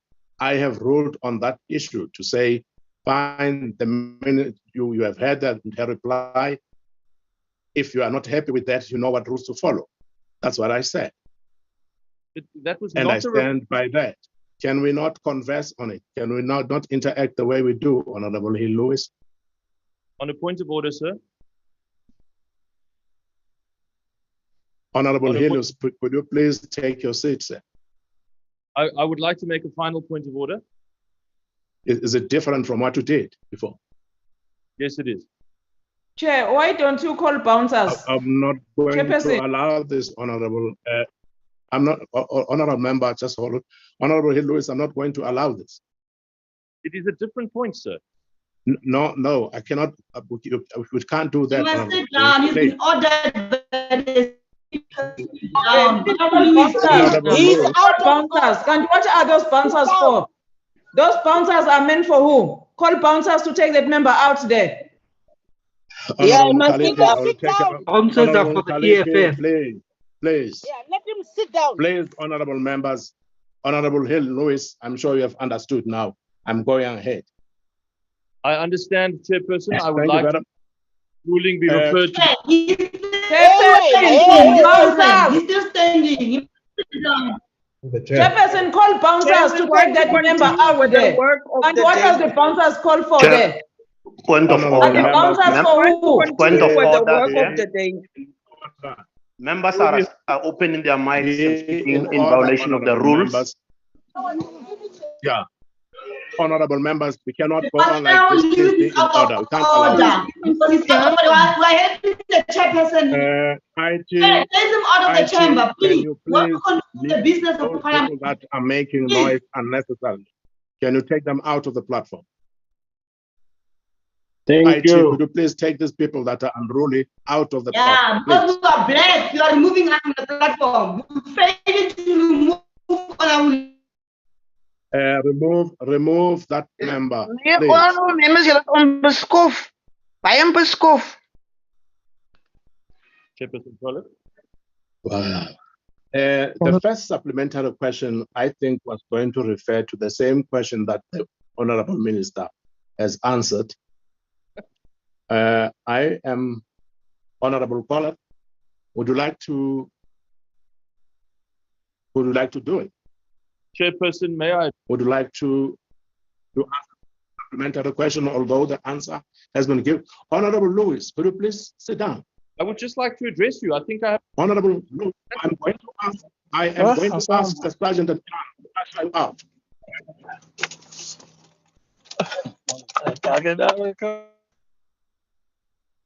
Honorable Chairperson Tombela, there is Yes, an interview. Okay, come in, Honorable Chair. Honorable Yes. Tombela, Yes, Honorable Chair. there is an intervention from the chamber.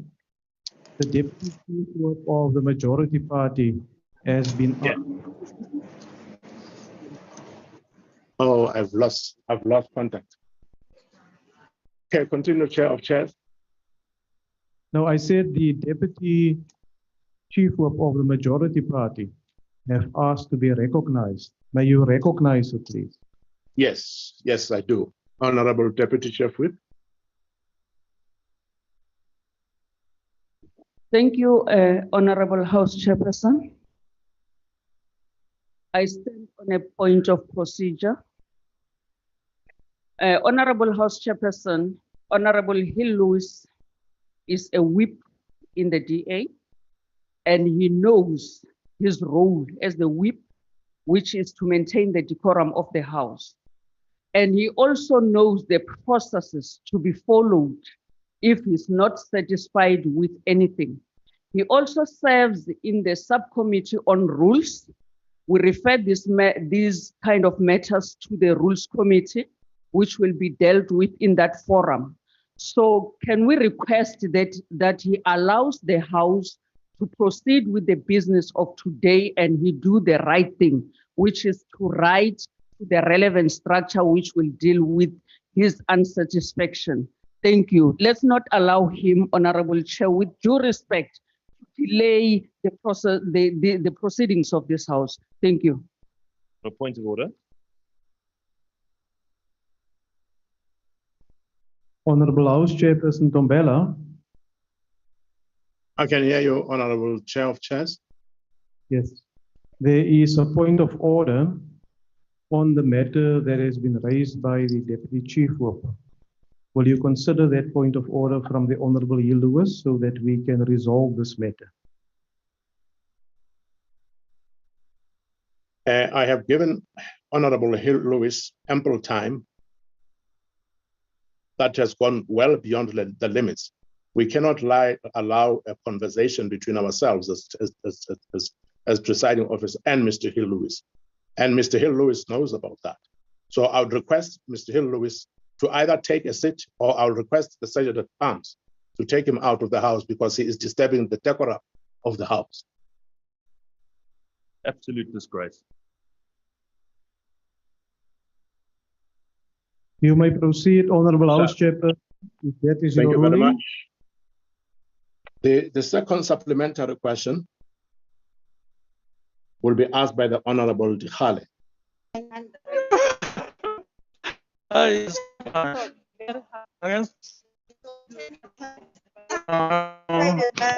too much. 1,000 Honorable Dikhale. Yeah. Honorable members, please switch off your mics. Honorable Dikhale. Yeah, I have a point of order. Thank you, Chairperson. Okay. Honorable Tombela. Yes, Honorable. There's another point of order from the chamber. In fact, there's two. I first want to recognize or alert you to the Honorable Swart, followed by the Honorable Khadebe. Okay, thank you. I rise on a point of order that there can't be follow-up questions to a question that was not answered. The minister indicated that she was not going to respond to the questions, and was that debate about that, and that was a ruling. And now we can't have follow-up questions to a question that has not been answered. Thank you, Chair. Thank you, Honorable Swart. Noted. What's the second point of order from Honorable Khadebe? Honorable Khadebe. Thank you, Honorable Chairperson. I was rising exactly on the same point. Thank you. It's exactly the That same. has been noted. Make a ruling, Honorable House Chairperson. Yes. The Honorable Stephen Swartz has indicated that there will not be a possibility of the follow-up question. And we accepted that. So we have to go to the second supplementary question. Now, Honorable House Chairperson, are we now proceeding? Am I drifting on a different dimension? Are we now proceeding to the next question then? Question number 7, Yes, Honorable. asked by Yes. the issue. Given the fact that you ruled that no supplementary questions can be asked, can we move to question number 17? Yes, we're moving to the next question.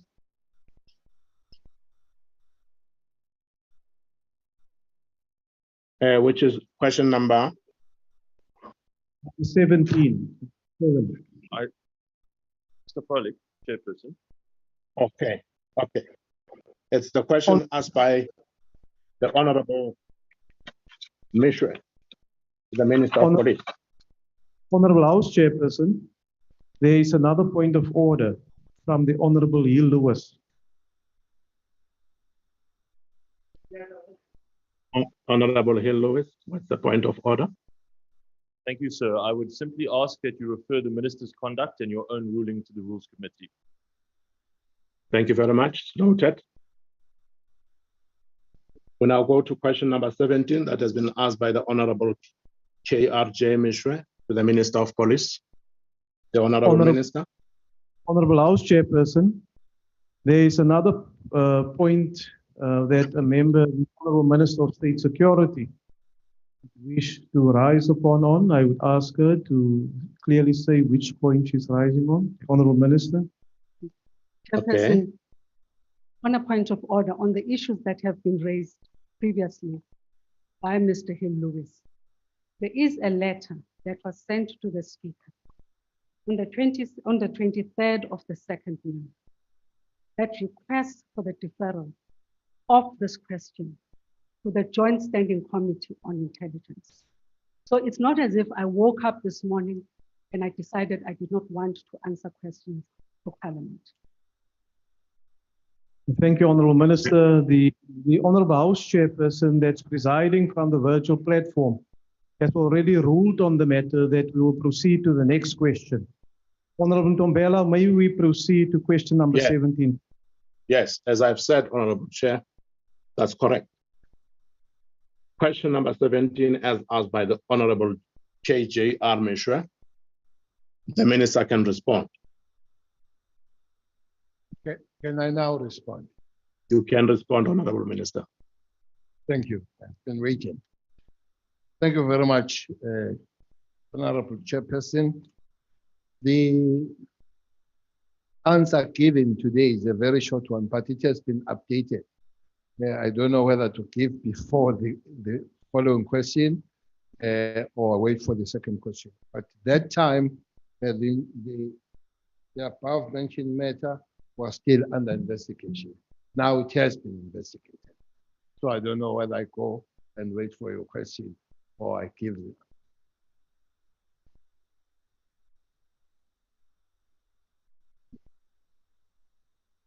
Thank you, Honorable Minister.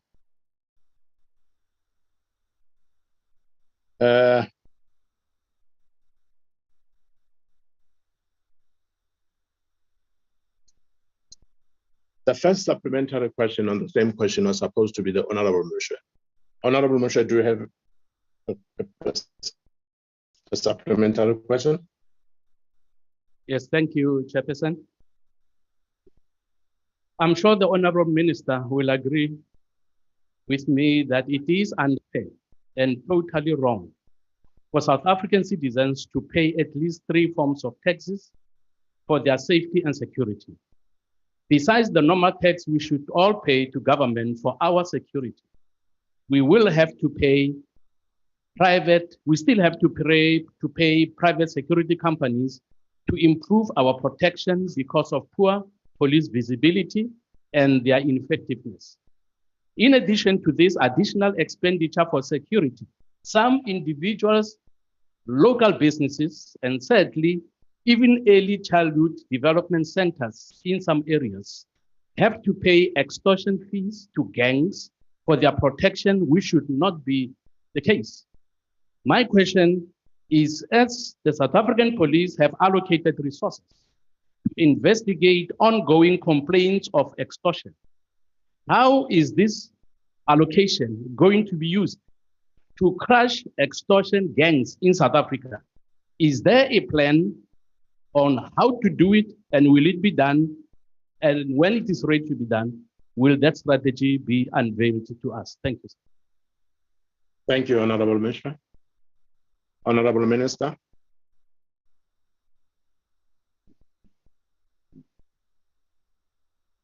Thank you very much, Chairperson. When the question was answered at the time, the investigation was not done. It has been done now. As we speak, because of this matter of what happens in that toys shop, 18 people have been arrested. They're inside. 10 will face the trial on the 8th of this month on this matter. They are arrested for the destruction of property, extortion, and the intimidation. So this matter is there at the present moment. But the broader question that was asked, if Reverend Mashwe follows the issues of Western Cape, for the extortion and the intimidation, top people have been arrested here in Western Cape. More than 23 to be more exact. They've been arrested. Those are top guys. I'm not going to mention the names for some of them. They haven't been in court. But among them, there is a guy known as a donkey poison. So there's that.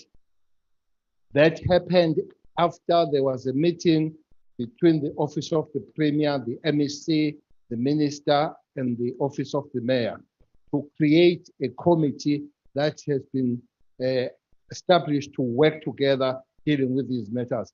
And that committee is working very well. We meet, but when it comes to operations, police meet alone. But that one is coming with the good outcomes. We believe that in the nearest future, we'll be able to deal with those top guys here in Western Cape who have been already arrested by the South African police. Thank you. Thank you, Honorable Minister. The second supplementary question will be asked by the Honorable K. Mapacha. The Honorable Minister. Thank you, Honorable.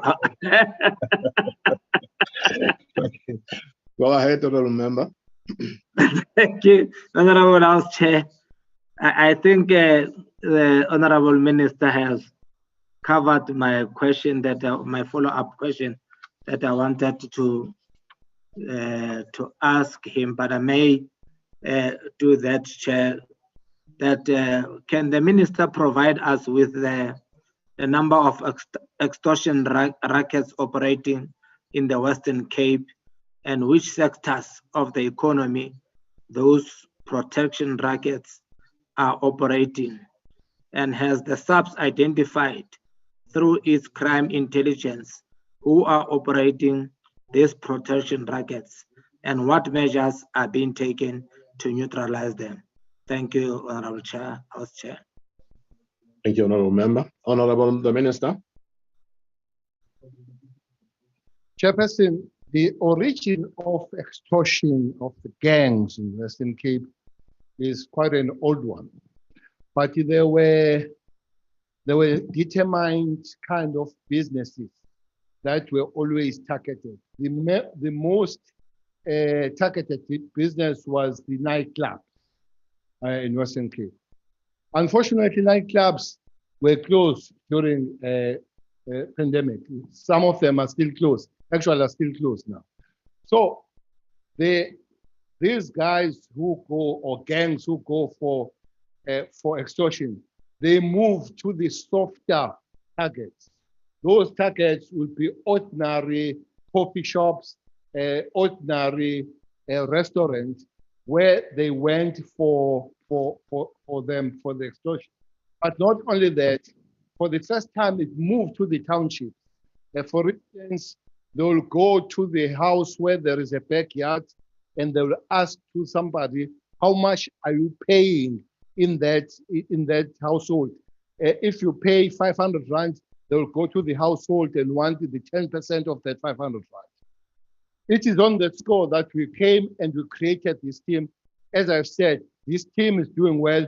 It has done very well in the top category, but also on the medium and lower category, those people that knock at the door, individual, not as a gang, we have arrested 26 out of those guys.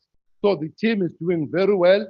We believe that we are working very closely with all law enforcement here in Western Cape, but it is one thing where the government working together at all levels here in Western Cape, from national, provincial, and the local. We think we are doing very well. We'll be able to win this one going forward. Thank you very much. Those.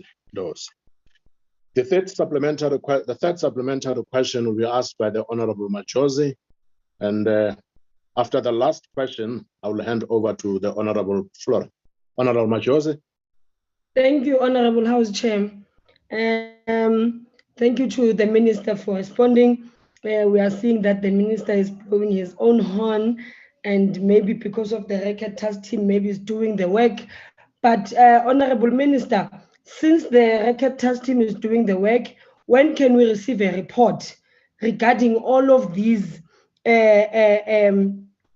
challenges or problems that the record task team has been dealing with in terms of the small businesses, construction companies, and also, as you had said, that they also deal with nightclubs and so forth? When can we receive a report on this, on the record task team, of the progress that has been made so far? Thank you. Thank you, Honorable Member. Honorable Minister.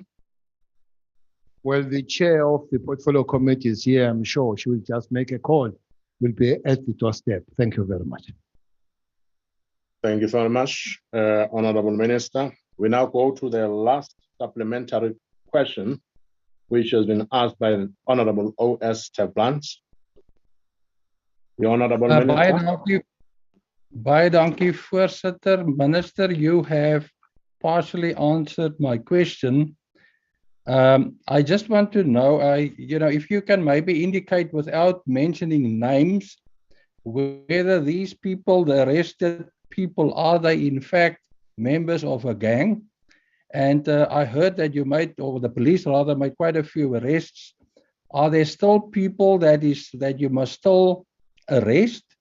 And then lastly, Minister, we get complaints from people about police visibility. And what are you going to do to step that up? Thank you. Thank you, Honorable Member. Honorable Minister, it's at your discretion. We can answer the question. Thank you very much. Well, Honorable Minister. Well, Chairperson, I used my hand. I said we have arrested top guys. I believe that some of them can go topper than them here in Western Cape, and we have top. The definitely top in the head, top. We have arrested them. Names are there. Names are known. Arrested the middle guys going forward. Part of this work has been a 6-year project. And now we have registered 3 of those projects. 3 of them that we are still pursuing will help us to open our net and put in more and more people inside there. We just hope and is one thing that we have, I think, managed, that the police at this time working very closely with the prosecution and everybody going forward. We hope the results will be solid. When it comes to the visibility of the police, I will always remind this House that there is no province that has been given extra resources like this province. Yeah, there is no province that has been given extra resources like this province. Is this province where we created what was called the Operation Thunder?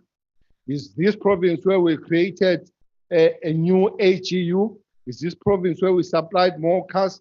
But the crux of the matter is that we still have to work for the distribution within the province. Here, the distribution is unequal. There are more police and resources on the affluent areas and less distribution on the poor areas. So we're working on that, but the visibility will be according to the resources that are there. As I've said last time, that unfortunately we did not train police last year, 7,000 because of COVID, but the previous year we trained 5,000 and 1,200 of them came from this province and the rest of the province shared only 4,000. So we've been really nursing this province. Thank you. Thank you very much, Honorable Ndosi. Honorable Chair, question 47 is for you. No, thank you, House Chairperson. Honorable members, we will now move to question number 47. That has been asked by the Honorable W.S. Nieuwel-Droegen to the Minister of Justice and Correctional Services. The Honorable Minister. Thank you very much. The Office of the Solicitor General as a branch was allocated a budget of 534.9 million rands for the current financial year, of which only 514.3 million rands goes towards the 13 offices of the state attorney countrywide, and the rest goes to the Office of the Solicitor General component and its support directorate. The result is that the Office of the Solicitor General is required to produce more with less. In terms of the State Attorneys Amendment Act 13 of 2014, the work or objective of the Solicitor General is to lead the turnaround in the delivery of state legal services in all three spheres of government, determining policy relating to the functions of the offices of the State Attorney, which must include the following: the coordination and management of litigation in which the state is involved, the briefing of advocates, the outsourcing of legal work, including the instructions to correspondent attorneys, initiating, defending, and opposing matters, and implementing the alternative dispute resolution mechanisms in the resolution of litigation against the state, reduce the state liability, enhance intergovernmental relations, including local government and state-owned enterprises, protect the legal interests of the state in its entirety, and clarify roles and responsibilities of the state attorneys and stakeholders, including client departments. Thank you, House Chair. Thank you, Honorable Minister. The first supplementary question will be asked by the Honorable W.S. Nieuwel-Droegen, who's on the virtual platform. Thank you, Honorable House Chair. And thank you to the Honorable Minister. My question is, how will the Solicitor General position going to contribute towards providing an effective and efficient service to the people of South Africa? Thank you. The Honorable Minister. Thank you. It is a very important position, in that you will realize that the State Attorneys Act is an act of 1957. The State Attorney was started when we still had only one state-owned entity, the South African Railways. So the State Attorneys Amendment Act, which created the Solicitor General, is aimed to harmonize and coordinate a state attorney's offices and position it to be a state legal service of a modern society and of a constitutional democracy that will be responsive, and also create offices of the state attorneys in all 9 provinces, which already has filled about 6 vacancies in that regard.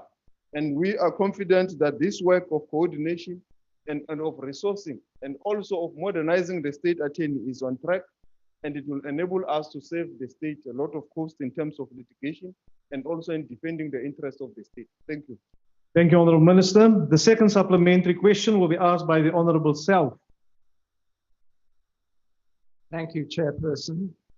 Minister, when the Acting Solicitor General briefed the Portfolio Committee last month, he confirmed that the vacancy rate in respect of practitioners, the low retention rate, and what he called the failure to grow our own timber at the State Attorney remains a big concern. What are you doing about this situation, Minister? The Honourable Minister. Thank you. Indeed, that is a challenge in the, as we said with the previous question, the fiscal position. It's a challenge in terms of filling of vacancies.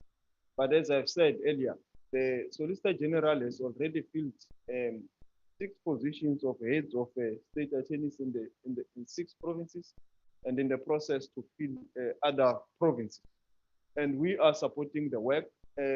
We're also helping that process to ensure that there is proper realignment in terms of the organogram of the state attorney that will be able to respond to the needs of the line functioning departments, which are the clients of the state attorney. But we are also helping the state attorney in terms of the turnaround strategy. We will be soon going to cabinet with some of the policies that are being proposed to deal with the state strategy in terms of litigation, which is aimed as an overall picture to give an overall strategy for the state attorney to respond to the needs of the client's departments within the available resources, which are very limited, Honorable House Chairperson. Thank you. Thank you, Honourable Minister. Honourable members, the third supplementary question will be asked by the Honourable Ndlozi, who's on the virtual platform. The Honourable Ndlozi. Sorry, Chairperson, I'll be taking the question on behalf of Honourable Ndlozi. You may proceed. Thank you. Minister, one of the saddest tragedies of the post-1994 establishment is the continuing marginalization of Black legal practitioners. In almost all the big cases that the state is litigating on, white senior counsel are being used by the state. Many Black counsels are struggling to even pay their chambers fees. Have you instructed the Solicitor General to prioritize giving briefs and instructions to Black lawyers? If not, why have you not done so? The Honourable Minister. Thank you very much, House Chair.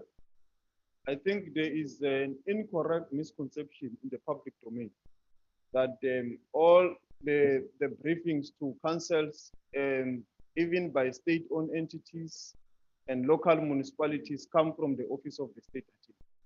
If you go to the website of the state attorney now, as we're sitting here, you will realize that 83% of the work of the state attorney goes to Black practitioners without any faith or any doubt. And for the last 3 months, if you look at it, it's 90% that goes to Black practitioners. It is indeed a challenge that there is a challenge, as she has said, which I agree, with other state-owned entities that will also be contributing to the skewed kind of briefing patterns. But the state attorney and all departments, they are sitting now at 90% briefing of Black practitioners. So what the Office of the Solicitor General will help us with, which I've said will go through the cabinet process, is to deal with the whole litigation strategy of the state, not only of the state departments, but also of the state-owned entities and also of the local government and also local government entities, to enable us to have some kind of a template where we could see across the government spectrum the briefing patterns of Black practitioners, that they are indeed contributing to the transformation, firstly, of the attorney's profession and that of the advocate's profession, but also it contributes overall to the transformation of the judiciary. So that is the reason why the Office of the Solicitor General is important, and that briefing happened even in the Portfolio Committee. Soon, that strategy will be taken to cabinet, and we will be able to conclude on that issue. The second aspect, with regards to the private sector, as we speak, the Legal Practice Council is consulting members of the public. It is also in the website of the Legal Practice Council and the website of the Department of Justice, a legal practice code that is going to be gazetted by the Department of Trade and Industry in terms of the BEE Act, that is going to lead also to transformation in the private sector. So we are about to see a new face and a changing face of the legal profession through those instruments that are currently being considered. Thank you, House Chairperson. Thank you, Honourable Minister. The last supplementary question will be asked by the Honourable Swart. Thank you, House Chair. House Chair, rising from your response, Honourable Minister, the ACDP shares the concerns expressed by various members of the Justice Portfolio Committee about the State Attorney's Office, which is impacting negatively on the ability of the state to litigate. This has been highlighted by a number of court judgments, which I'm sure you're aware of, Honourable Minister. We welcome the efforts of the Acting Solicitor General to rectify the situation with his turnaround strategy, given the millions spent on state litigation at a time of great fiscal constraints. However, you pointed out the fiscal constraints, and one of those issues, Minister, I'd ask you to deal with is the millions that are owed by state departments to the Department of Justice. What is being done to collect those funds where the state attorney acts on behalf of those state departments and then is not repaid the funds that are incurred in litigation costs? This figure runs to millions of rands as well. Thank you. The Honourable Minister. Yeah, indeed, Honourable House Chair. It's true that there are lots of state departments that owns the state attorney. And it's a process that we are engaging with the National Treasury. How are we going to ensure that these amounts are paid to the state attorney? Because with trying to collect the amount, it has been many years now, and the departments are not paying. So we are looking at other alternative means that will enable us to recover these amounts that are being owed to the state attorney. While departments also complain about the quality of service that is being provided by the state attorney, we also expect that they must also do the honorable in terms of pay for the service that is being rendered. Thank you. Thank you, Honourable Minister. Honourable members, we will now proceed to question number 56 that has been asked by the Honourable A.M. Sheikh Imam to the Minister of Police. The Honourable Minister of Police. Thank you very much, President. We are not in position to visit any metros at this stage, but we cannot rule that we cannot rule out visiting metros in the near future. Thank you very much. The Honourable Sheikh Imam. Thank you very much, House Chair. Minister, I think the involvement of particularly foreign nationals in criminal activities in the country is underestimated. And this particular matter that we're talking about here, and I wanted you to see in your department firsthand how crime is committed and to what extent by foreign nationals in South Africa, particularly in the metros, whether you're talking about the sex trade, the drug trade, the motor vehicle theft trade and things. And that is why it prompted me to put this question. So will you consider, Minister, visiting this particular metro, seeing for firsthand for yourself, and then engaging with the Home Affairs Department, with SARS and the local authorities to be able to do a comprehensive, take a comprehensive approach to dealing with this foreign nationals and the involvement with local law enforcement in South Africa in terms of the high levels of corruption in their criminal activities? The Honourable Minister. No, thanks very much to the honourable member. We,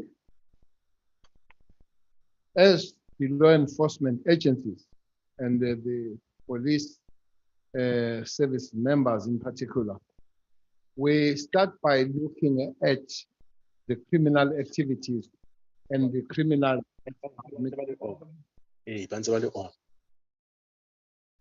Honourable members, on the virtual platform, there's a disturbance. If you ask a question and you want the minister to reply, you must listen to what the minister says and not disturb him in his reply. The Honourable Minister. As then we deal with criminal activities and we focus on criminals that they are generating that crime, we do realize that there will be some criminal activities run by the foreign nationals. The example at hand, the drug bust that happened about 24, 48 hours ago, all people that were arrested were foreign nationals.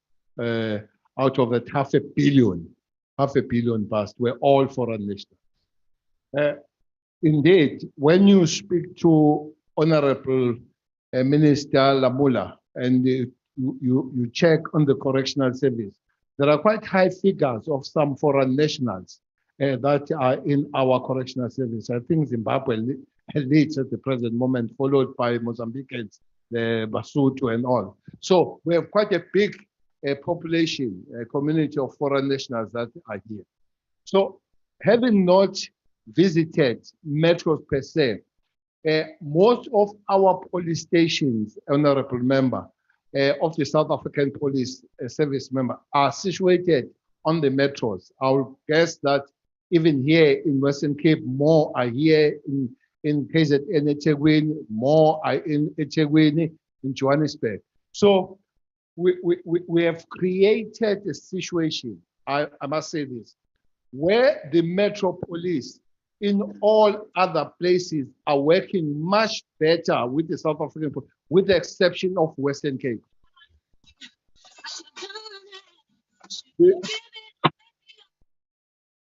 With the exception of Western Cape, where the Western Cape government and the city have chosen to create the capacity of policing outside the official structure of the metro, something called enforcement that is a quasi-legal, something that you look there, don't find its legality and all that. When all other metros, they work with South African Police Service in putting resources in working with us. Hence the better outcomes, especially when you go to places like Gauteng, Johannesburg, Tshwane. The crime there has gone down by 9.9% when it has gone up here because there is no proper working relationship. So we will be, and we are talking to say, let's put our resources, as Gauteng government has done, has put a lot of resources working with the South African police, but the many new cars.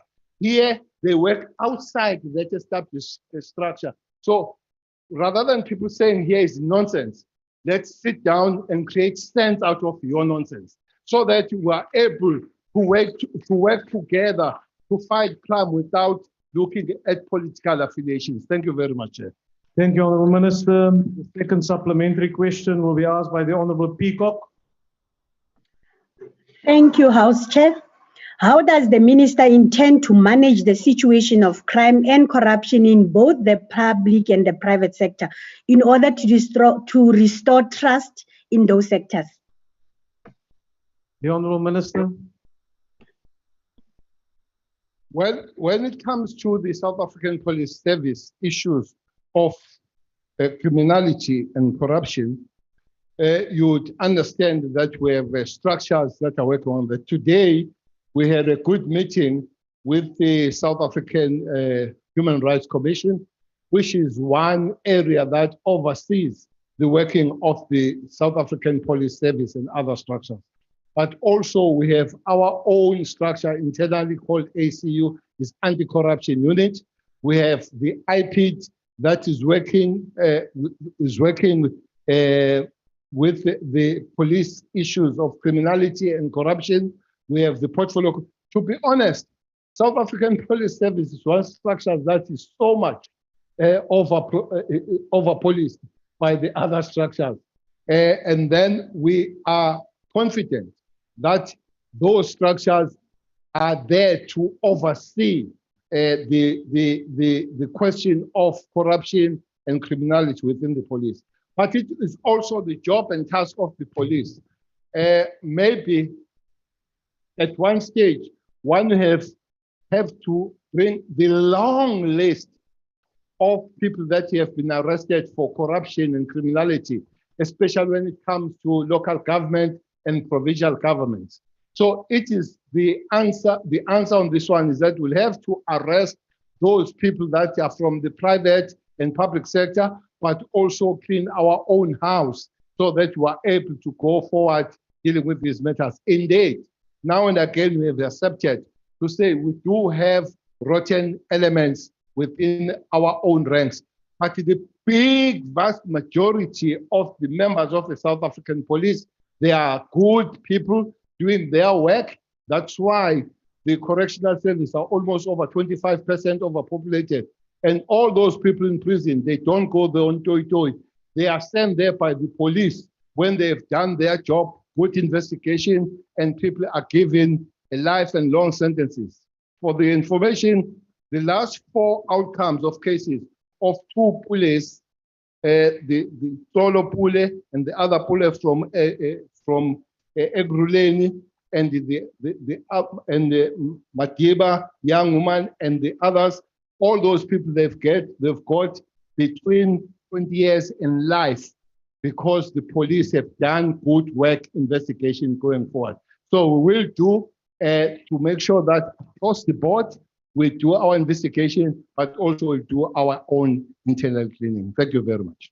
Thank you, Honourable Minister. The third supplementary question will be asked by the Honourable Oester Blanche. Thank you, Chairperson. Minister, the South African Police Service, according to one school of thought, is apparently losing the fight against crime in the major metros of South Africa, with the result that the metros are filling these gaps with the deployment of their own law enforcement units. Whether the minister the devolution of certain policing functions to the provinces and local government level, and if yes, to what extent, and if no, why not? And then just lastly, Minister, if you know about illegal activities, why don't you act against it? Thank you.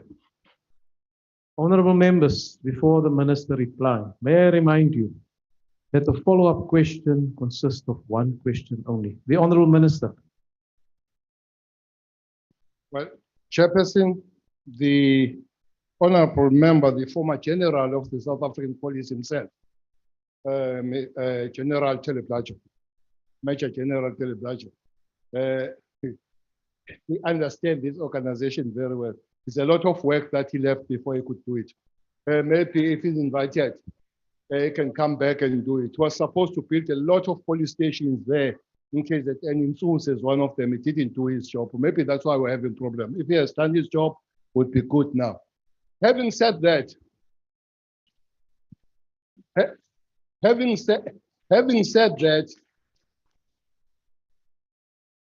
all metros, they are working to beef up their metropolis, except the Western Cape.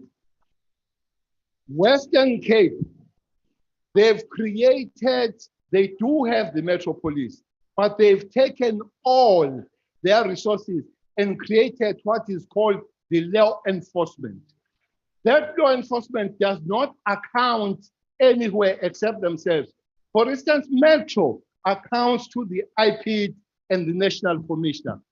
That's why they don't beef that, because they want to create their own structure. As we speak now, we have a case going on of a member of the law enforcement that is going on. There's a case going on because that member of the law enforcement shot and killed the member of the South African Police Service for the fact that they're not working together. So when you go to Atlantis, these law enforcement, they are not doing what they're supposed to do. The only thing they work on are evictions. When you talk about evictions, then you talk about them. They even refused to enforce the regulations of the COVID when they were refusing to take people out of the beaches. Hence, we had to go and request the South African National Defence Force to join the police because they were refusing to do their job. So If they can just work like everybody else in the Republic of South Africa, the situation in Western Cape will be much better. We are requesting that they do the right thing and join everybody. Thank you very much. Thank you, Honourable Minister. The last supplementary question will be asked by the Honourable Majosi. Thank you, Honourable House Chair. Honourable Minister, with the backlog that IPID is experiencing on cases, can the Minister tell us when can we expect turnaround time with the corrupt cases found in public and private sector? Thank you. The Honourable Minister. I don't know if I understood the question very well, but if I did, the police, they arrest, investigate, and take the cases to the prosecution and magistracy. So as soon as we investigate, we take it forward for prosecution, and then it's a whole chain. So we would love that the cases take the shortest possible time. It helps to put the criminals inside, but some cases are longer than others, some are shorter than others, easier than others. So, but we'll forever put our shoulder on the wheel to make sure that the cases take short time, but they should be properly investigated. Thanks. Thank you, Honourable Minister. Honourable members, question number 48 has been asked by the Honourable L.N. Moss to the Minister of Police. The Honourable Minister.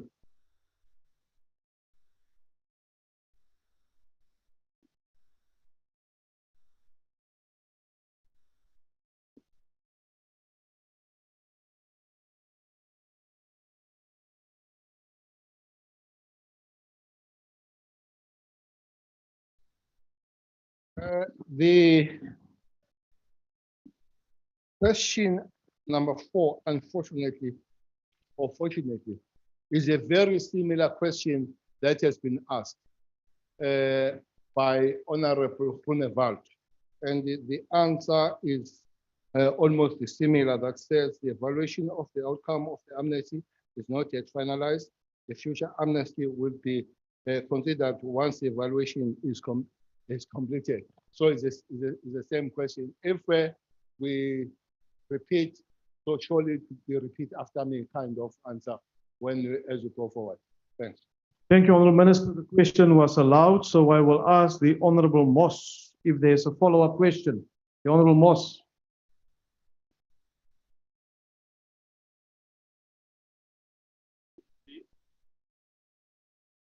Is the Honourable Moss on the virtual platform or in the House?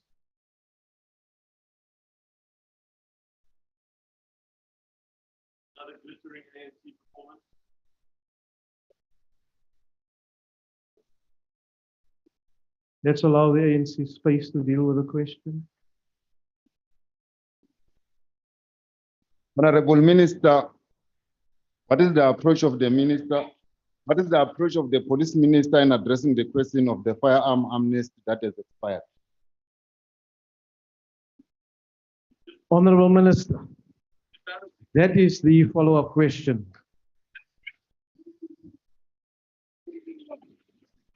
You may wish to respond to that, Honourable Minister.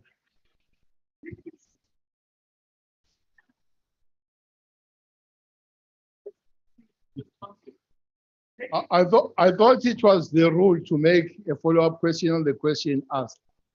This sounds very new. Sounds very new, but the answer to that is that when your license expires, you go and apply for your renewal of your license. But if your license expires, you need to surrender your firearm because it's unlicensed. And it will take a new processes and new procedures. You might even fail to get the new license, yes. You might even fail to get the new license because you need to be assessed. You need to be assessed if you are still fit to carry that gun. So as we speak, now there are many South Africans that got expired licenses, and they must know that those licenses are those guns are illegal. But those that have their application inside the South African police that are still processed, you can keep those guns. So it's important for the member to understand, if your license expires and you have not applied, you've got an illegal firearm, you'll be arrested for possession of illegal firearm. Thanks. Thank you, Honourable Minister. The next supplementary question will be asked by the Honourable O. Esther Blanche on the same question. Thank you, Chairperson. Minister, what is the current firearm license application backlog? And how long will it take the police to address this backlog? And more importantly, Minister, what are the police now going to do different during a future process? Thank you. The Honourable Minister. I said it would be presumptuous if I repeat my words to tell the capacity of the police if it will improve at this time. The reason given, we suffered big number of the police that we infected, 27,000 plus of them, and many of them died. So that has weakened many structures of the South African police. Exactly how long it will take us make the capacity. When the capacity is in a full force, we think we'll have a shorter time. But for now, we'll continue to grind on to give those licenses that are there. But as I've said, those that have made their applications and their applications are within the system, they must know that they are having their guns legally. So it's important to make sure that they should have put during the amnesty time. Outside the amnesty time, you cannot apply. You need to bring your gun back, because if you keep that gun and you find that your license is expired, we'll arrest you. The third supplementary question will be asked by the Honourable Shembeni.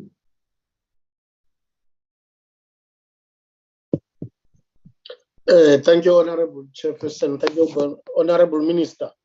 I've heard now you've been talking about bringing the guns into the police stations, otherwise you'll be arrested. But now my question is, how do we bring the guns? Because the South African police does not take in the guns for safekeeping. Thank you. The Honourable Minister. We have never spoken about banning the guns at the police station. Actually, bringing. Okay, maybe I didn't hear. If somebody can just repeat. Yeah, no, the Honourable Member said bring the guns to the police station. That's what the member said. For surrendering the guns to the police station. Okay. Yes. Yes. Okay. Yes, you surrender your gun in the police station, and we safekeep it until that gun is destroyed, when you don't want the gun anymore. There are two kinds of guns that are surrendered. There are those guns that are used by criminals, which are few that they surrender, and there are those guns that are surrendered by good South Africans who feel that they don't have a reason anymore of having the gun. But what people have been asking us to do is that as soon as you surrender your gun, we keep it in safe without checking it. We're not going to do that. When you surrender the gun, we'll take it for ballistic, we'll take it for forensic to see if the gun was not used on criminal activities. Otherwise, if we don't check it, we'll be saying to criminals, kill all of them and bring the gun back, please. So we're not going to, because that has been requested, we're not going to be able to take guns and not check them if they have not been criminally used. Yes, bring them back, we'll check them. If we find that the gun was criminally used, we arrest you. But if the gun was properly, was never criminally used, we thank you as South Africans, we're going to destroy that one. Thank you very much. Thank you, Honourable Minister. Honourable Chairperson. It's Singh here. Yeah, Yeah, thank you for assisting the minister. He may not have heard the member, but I think the member's question was, or comment was, that some of the police stations are not accepting these firearms. And I don't know if the minister wants to comment on that. Thank you. Honorable Minister. Yeah, yes, there are legally police stations that are not allowed to carry those guns because the security in that particular police station cannot be at the level of protecting those guns. But as they go there, and they are listed those police stations, as they go there and they found that they are not allowed to leave their firearms there, that police station has a responsibility of advising that member of the community which next police station. Otherwise, we might leave the guns where it could be collected by criminals by the night. So it's important that those stations have all equipment, they have all capacity of keeping those guns once they are surrendered in those police stations. Thanks. Thank you, Honorable Minister. The last supplementary question will be asked by the Honorable Majosi. Thank you, Honorable House Chair. Honorable Minister, according to the Government Gazette that published the new Minister's Amnesty announcement, the recently ended firearms amnesty period was a new amnesty issued by the Minister as empowered by law. How often does the Minister think it is necessary to extend such an amnesty to the public, considering its effectiveness or lack thereof? Further, what other methods are there? What other methods are the police actively engaged into recovery of illegal firearms, especially on illegal foreigners? Thank you. Honorable members, I've indicated that a follow-up question is a follow-up question. There's follow-up questions. There's one follow-up question that you may ask. The minister may decide which one you want to respond to. Chairperson, we believe that these amnesties are effective. One gun brought back, especially illegal firearm, even the legal one. One gun brought back and destroyed. Definitely, it's a creation of a more peaceful kind of situation. So that the figures that I have given here, I have given figures that with the first amnesty, Chairperson, 45,915 firearms were surrendered. With the second amnesty, 49,330 were surrendered. 216,180 rounds of ammunition on the first one. On the second one, 735 rounds of ammunition. So for us, for the fact that those firearms and those rounds of ammunition have been brought back for destruction, it does open the space of safety out there. So we would say it is effective. Thanks. Thank you, Honorable Minister. Honorable members, we will now proceed to question number 31 that has been asked by the Honorable Chetty to the Minister of International Relations and Cooperation. The Honorable Minister.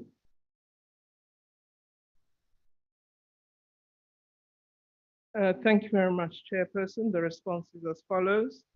The department brought a review application on the 10th of March 2018 to have the tender award reviewed and set aside by the High Court. The review application also requested the recovery of the money that was paid to the service provider by the department. The hearing on the matter took place on 12th and 13th October last year, and we are still awaiting judgment. Thank you. The Honorable Chetty.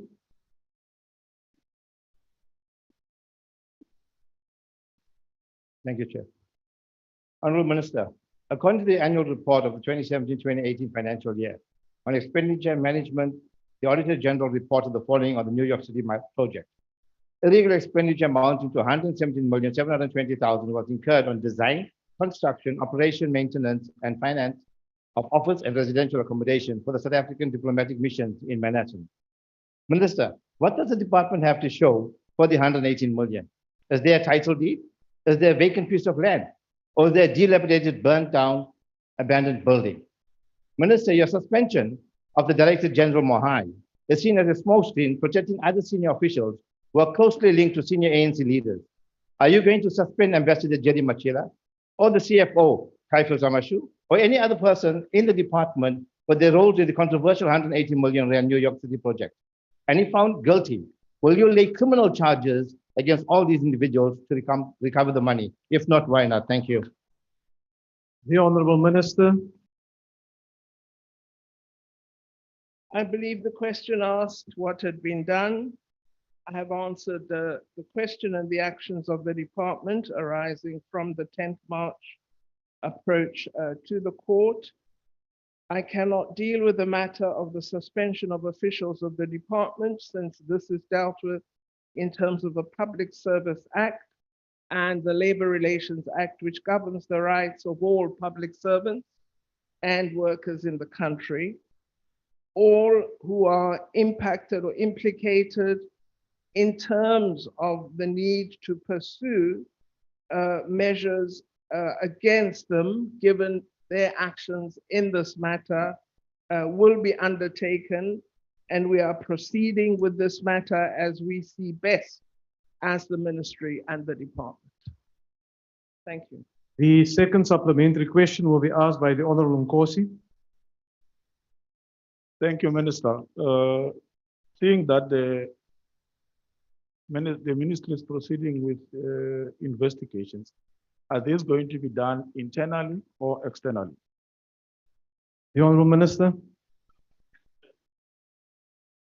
As I indicated at the Portfolio Committee meeting of last week, where Mr. Chetty said I run a spaza shop, I indicated that we have a report from an investigator service provider appointed by the Department of International Relations and Cooperation. The company is called Open Water. It's an external investigative company, and it has now submitted a report to the department. Thank you, Honourable Minister. The third supplementary question will be asked by the Honourable Msane from the virtual. So the Honourable Member is here. Please proceed. Thank you. Minister, this New York project is an embarrassment to the nation, whichever way you look at it. And there ought to be political casualties for this. It is not probable that only officials were involved here. Who must ultimately take political responsibility for this embarrassment, and when can we see resignations? Thank you. The Honourable Minister. Chairperson, I agree with the Honourable Msani that it is an embarrassment for our country. This is why we are in court to recover the 118 million. And I should have replied to the Honourable Chetty by indicating that the 118 million did not buy anything. And therefore, this is a matter, this is why we've had investigations, this is why there are charges underway, and this is why there's a court process. You would not be doing all these things if you believed everything was correct. And thus, the matters that we are following up are related to this particular incident of wastage of the public resources of our country having been committed. We would not act in the way that we've acted were it not true that in fact public resources of South Africa have not been utilized properly. I'm not aware of any political involvement. I've not seen a single document signed by a political office bearer. Should such be identified in the investigative report, clearly that would be part of what we pursue. Thank you very much. Thank you, Honourable Minister. The last supplementary question will be asked by the Honourable. Thank you, Chairperson. Did you say Sheikh Imam? Yes, you must proceed. Yeah, thank you, Chairperson. Minister, thank you for your appropriate and timeous action on this particular matter. But on a similar basis, Minister, there has been serious allegations of various properties belonging to the state in different countries pre-1994 that had been disposed of, paperwork had been destroyed. Have you been able to establish an asset register or do some investigation onto these allegations and whether the leases that we hold there or the ownership of these particular properties and the amounts that we are paying and whether we should be owning them? Have you done any investigation into that based on the fact that there's been serious allegation of disposal of state property? The Honourable Minister. I personally have not carried out an investigation. We do have an extensive property portfolio as the Department of International Relations and Cooperation, and it is our intention to dispose of others. Some we will be renovating. So we do have a plan with respect to our infrastructure. However, colleagues would be aware, honorable members, that the funding related to the capital projects of the department has been significantly reduced, which has diminished our ability to act on our infrastructure plan. Should honorable members be aware of particular instances of criminal action, I would welcome getting such information so that I could address it. However, our portfolio is something that we are dealing with at the moment. Thank you, Honourable Minister. Honourable members, I will now proceed to question number 15. That has been asked by the Honourable Ndlozi to the Minister of State Security. The Honourable Minister. Thank you very much, Chairperson. The question in respect of the allegations relating to the so-called Project Justice and many other projects that were mentioned as part of the testimony of the Acting Director General and Dr. Mufamadi at the State Capital Commission remains one of great concern, not only for the integrity of the agency and its members, but the very foundations of our democratic state. It is common cause that both testimonies were made as part of the broader effort to deal with issues of fraud, corruption, and malfeasance that has occurred over time at the agency. At the outset, I would like to set the record straight that as executive authority charged with the political responsibility for the control and direction of national intelligence services, I'm fully behind the efforts to repurpose the agency to fulfill its constitutional mandate within the broader framework of good governance and accountability. In their words to the Commission, both the Acting Director General and Dr. Mufamadi have said that they do not have concrete evidence to back their allegations or these allegations. And to quote them verbatim, Dr. Mufamadi said, "This should, however, we thought, be treated with extreme caution as one would not want to be party to the destruction of public confidence in the judiciary." This is what we thought, and I will explain what I mean by that, because we were not provided with any actual evidence that the operation was actually carried out. Conclusion. Acting Director General said, "We have very strong circumstantial evidence that some of the money went into the hands of some of the members or a member of the judiciary.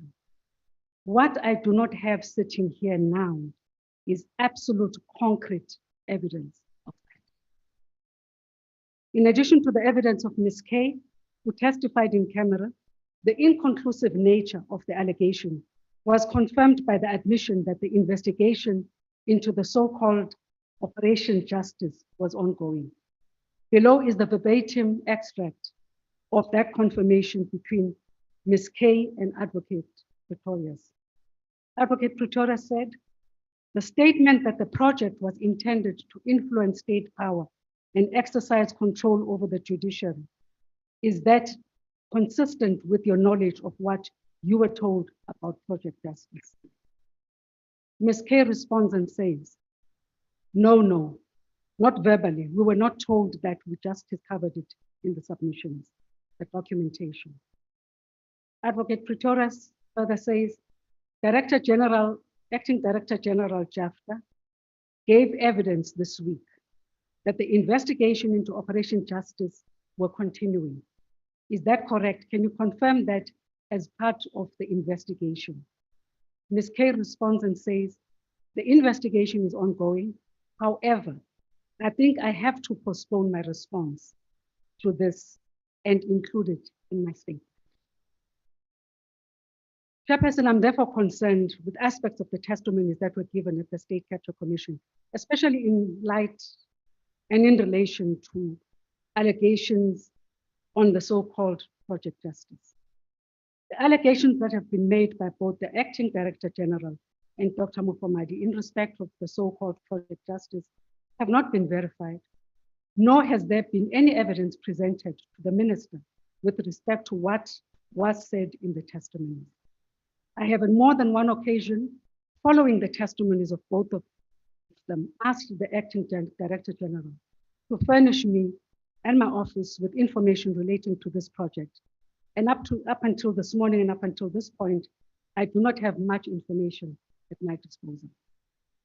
Honorable members, you will recall that I launched an urgent application to the Commission to delay the testimony of the Acting Director General for the simple reason that as the executive authority, I needed to be satisfied that the kind of information given to the Commission is both accurate and credible. Today, I stand here before you as the executive authority to account to South Africans about allegations that have not as yet been backed up by evidence. That said, I stand here today accounting for allegations I have no knowledge of, and that is also not backed up by tangible information. I have made every effort following both testimonies to obtain information regarding these impugned projects in order to satisfy myself as to the facts and veracity of these allegations.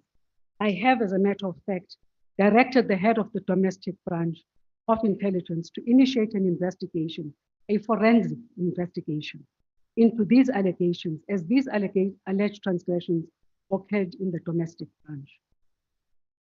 My submission, therefore, is that I'm not in a position to respond specifically to the question on the basis that there's very little, if any, information presented to me to back this allegation.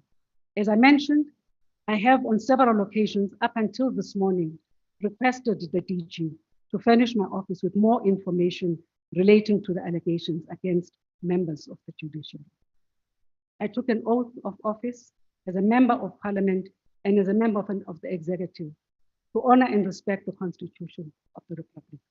This includes the imperative not to misrepresent the truth, and until such time that source documents or any payment or bribery to judges is presented to me, I cannot adequately confirm this to South Africans on a matter as serious as this without information backing this allegation. And I would like to assure South Africans that I intend to abide by my oath and I take the people of this country seriously. Thank you very much, Chairperson. Thank you, Honourable Minister. Is there a follow-up question from the Honourable Ndlozi? Absolutely.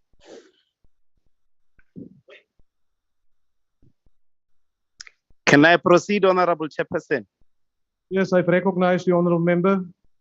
Merci beaucoup.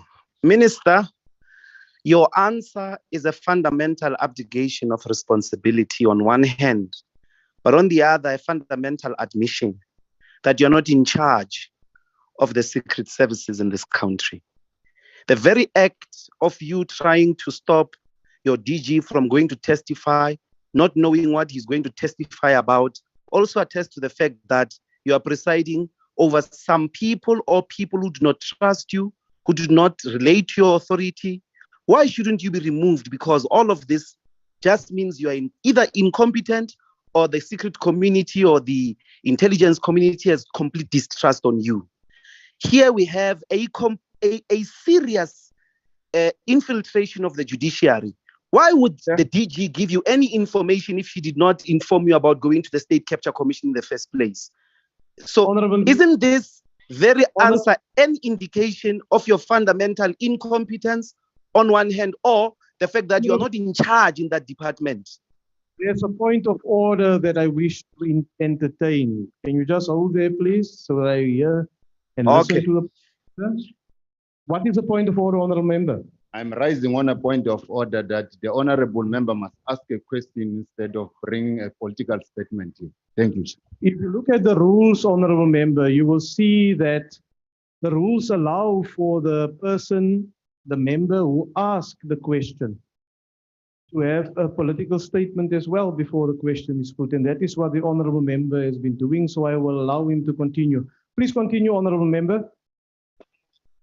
Thanks, Chairperson.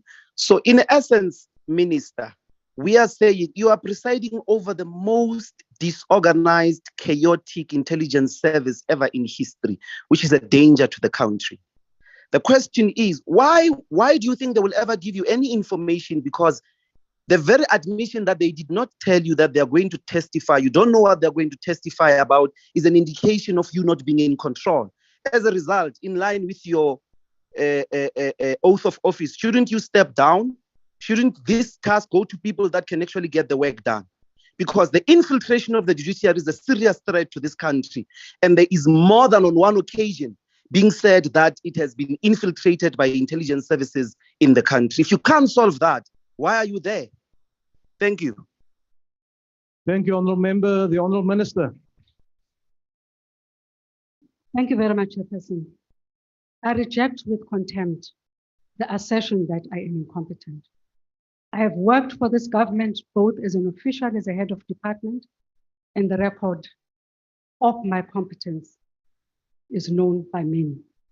I have worked as a minister in a few departments within the state, and I have never been accused of incompetence, and it is not going to start today. That the DG decided to go to the commission without conferring with the minister, who has direct control and of the department, over the department, including the DG himself, is something that is way beyond my control. That he decided to disrespect my authority and go directly to the commission without coming to the minister, where the law is very clear on the relationship between the minister and her authority and control over the department and that of the Director General, is something that Mr. Ndlozi should, the Deputy President, when he next, sorry, not the Deputy President, the Acting Director General, when he next appears at the Joint Standing Committee on Intelligence. So his assertions I reject with the contempt that they deserve. Honorable Minister Zulu. I think the Honorable Minister of State Security is quite competent to respond to the Honorable Ndlozi. The Honorable Minister of State Security.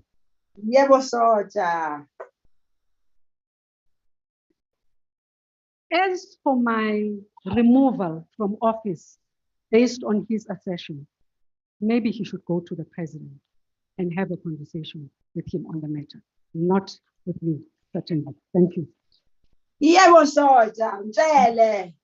Order, honorable member. The next supplementary question will be asked by the Honorable Marke. Where is the Honorable Marke?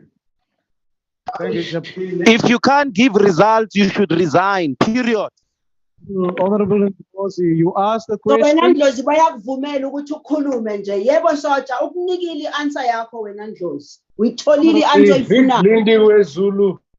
Honorable members on the virtual platform, you run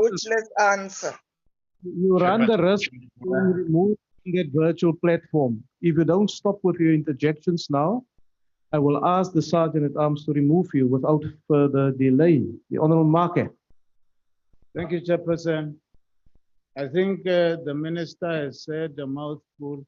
No more questions from my side. The next Honorable Minister. After that. House Chairperson. House Chairperson. Yes, Honorable Member. Can you give that slot to Honorable Ndlozi again, because it seems the ANC don't want to use the slot. Chair, point of order, please. I don't think the ANC is keen to transfer slots.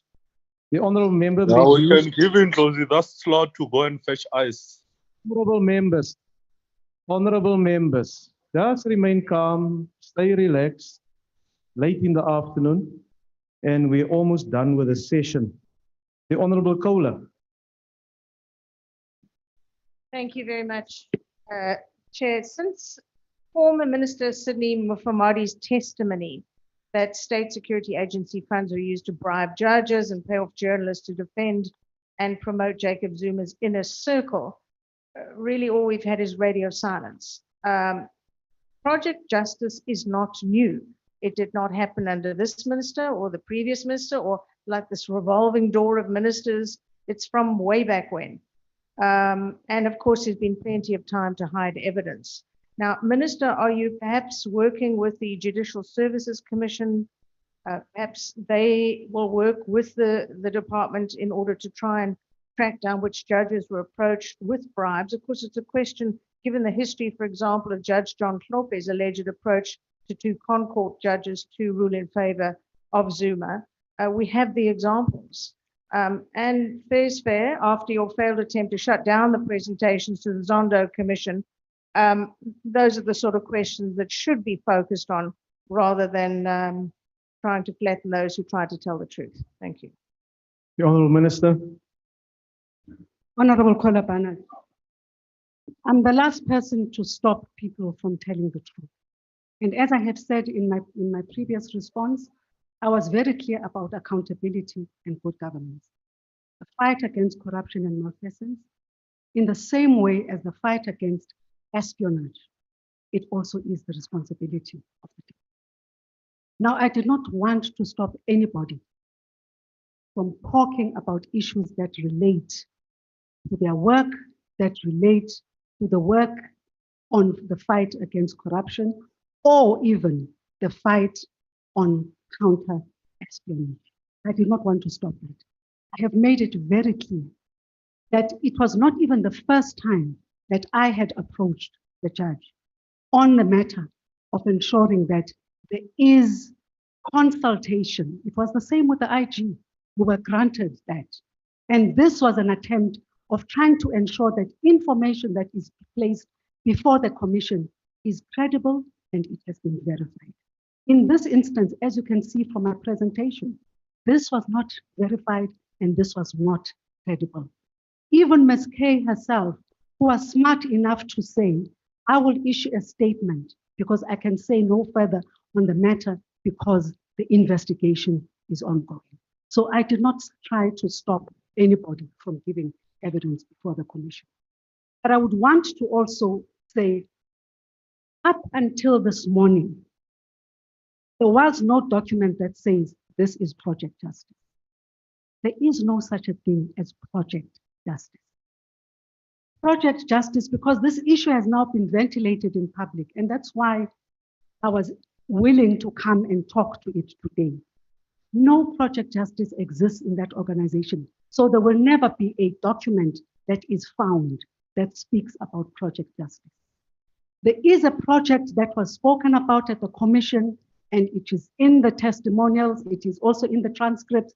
It is called Project Maibuye, which within it had a few operations, one of which was Operation Justice.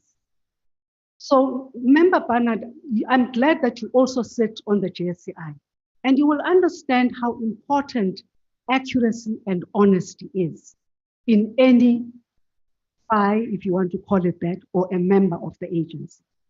But once there are half-truths that are given to a commission, half-truths given to the public, I have every responsibility, and I intend to exercise that responsibility to ensure that the people of this country know the truth.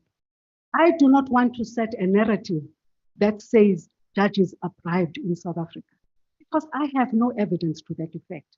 That Project Justice was given to our department by a discredited peddler. And one of the things I'm trying to stop is from this department using peddlers that come with information that intends to break the bone of our democracy. Thank you very much. Viva Commander, man. Viva Commander. Viva Commander, man. Thank you, Honorable Minister. The last supplementary question will be asked by the NFP, the Honorable Sheikh Imam. Is there a follow-up question from the NFP? If there's no further follow-up questions, honorable members, that will conclude the session. Outstanding replies will be published and answered. The House is now adjourned. Thank you. Long live the chair. Commander Yan, man. Long live the chair. Long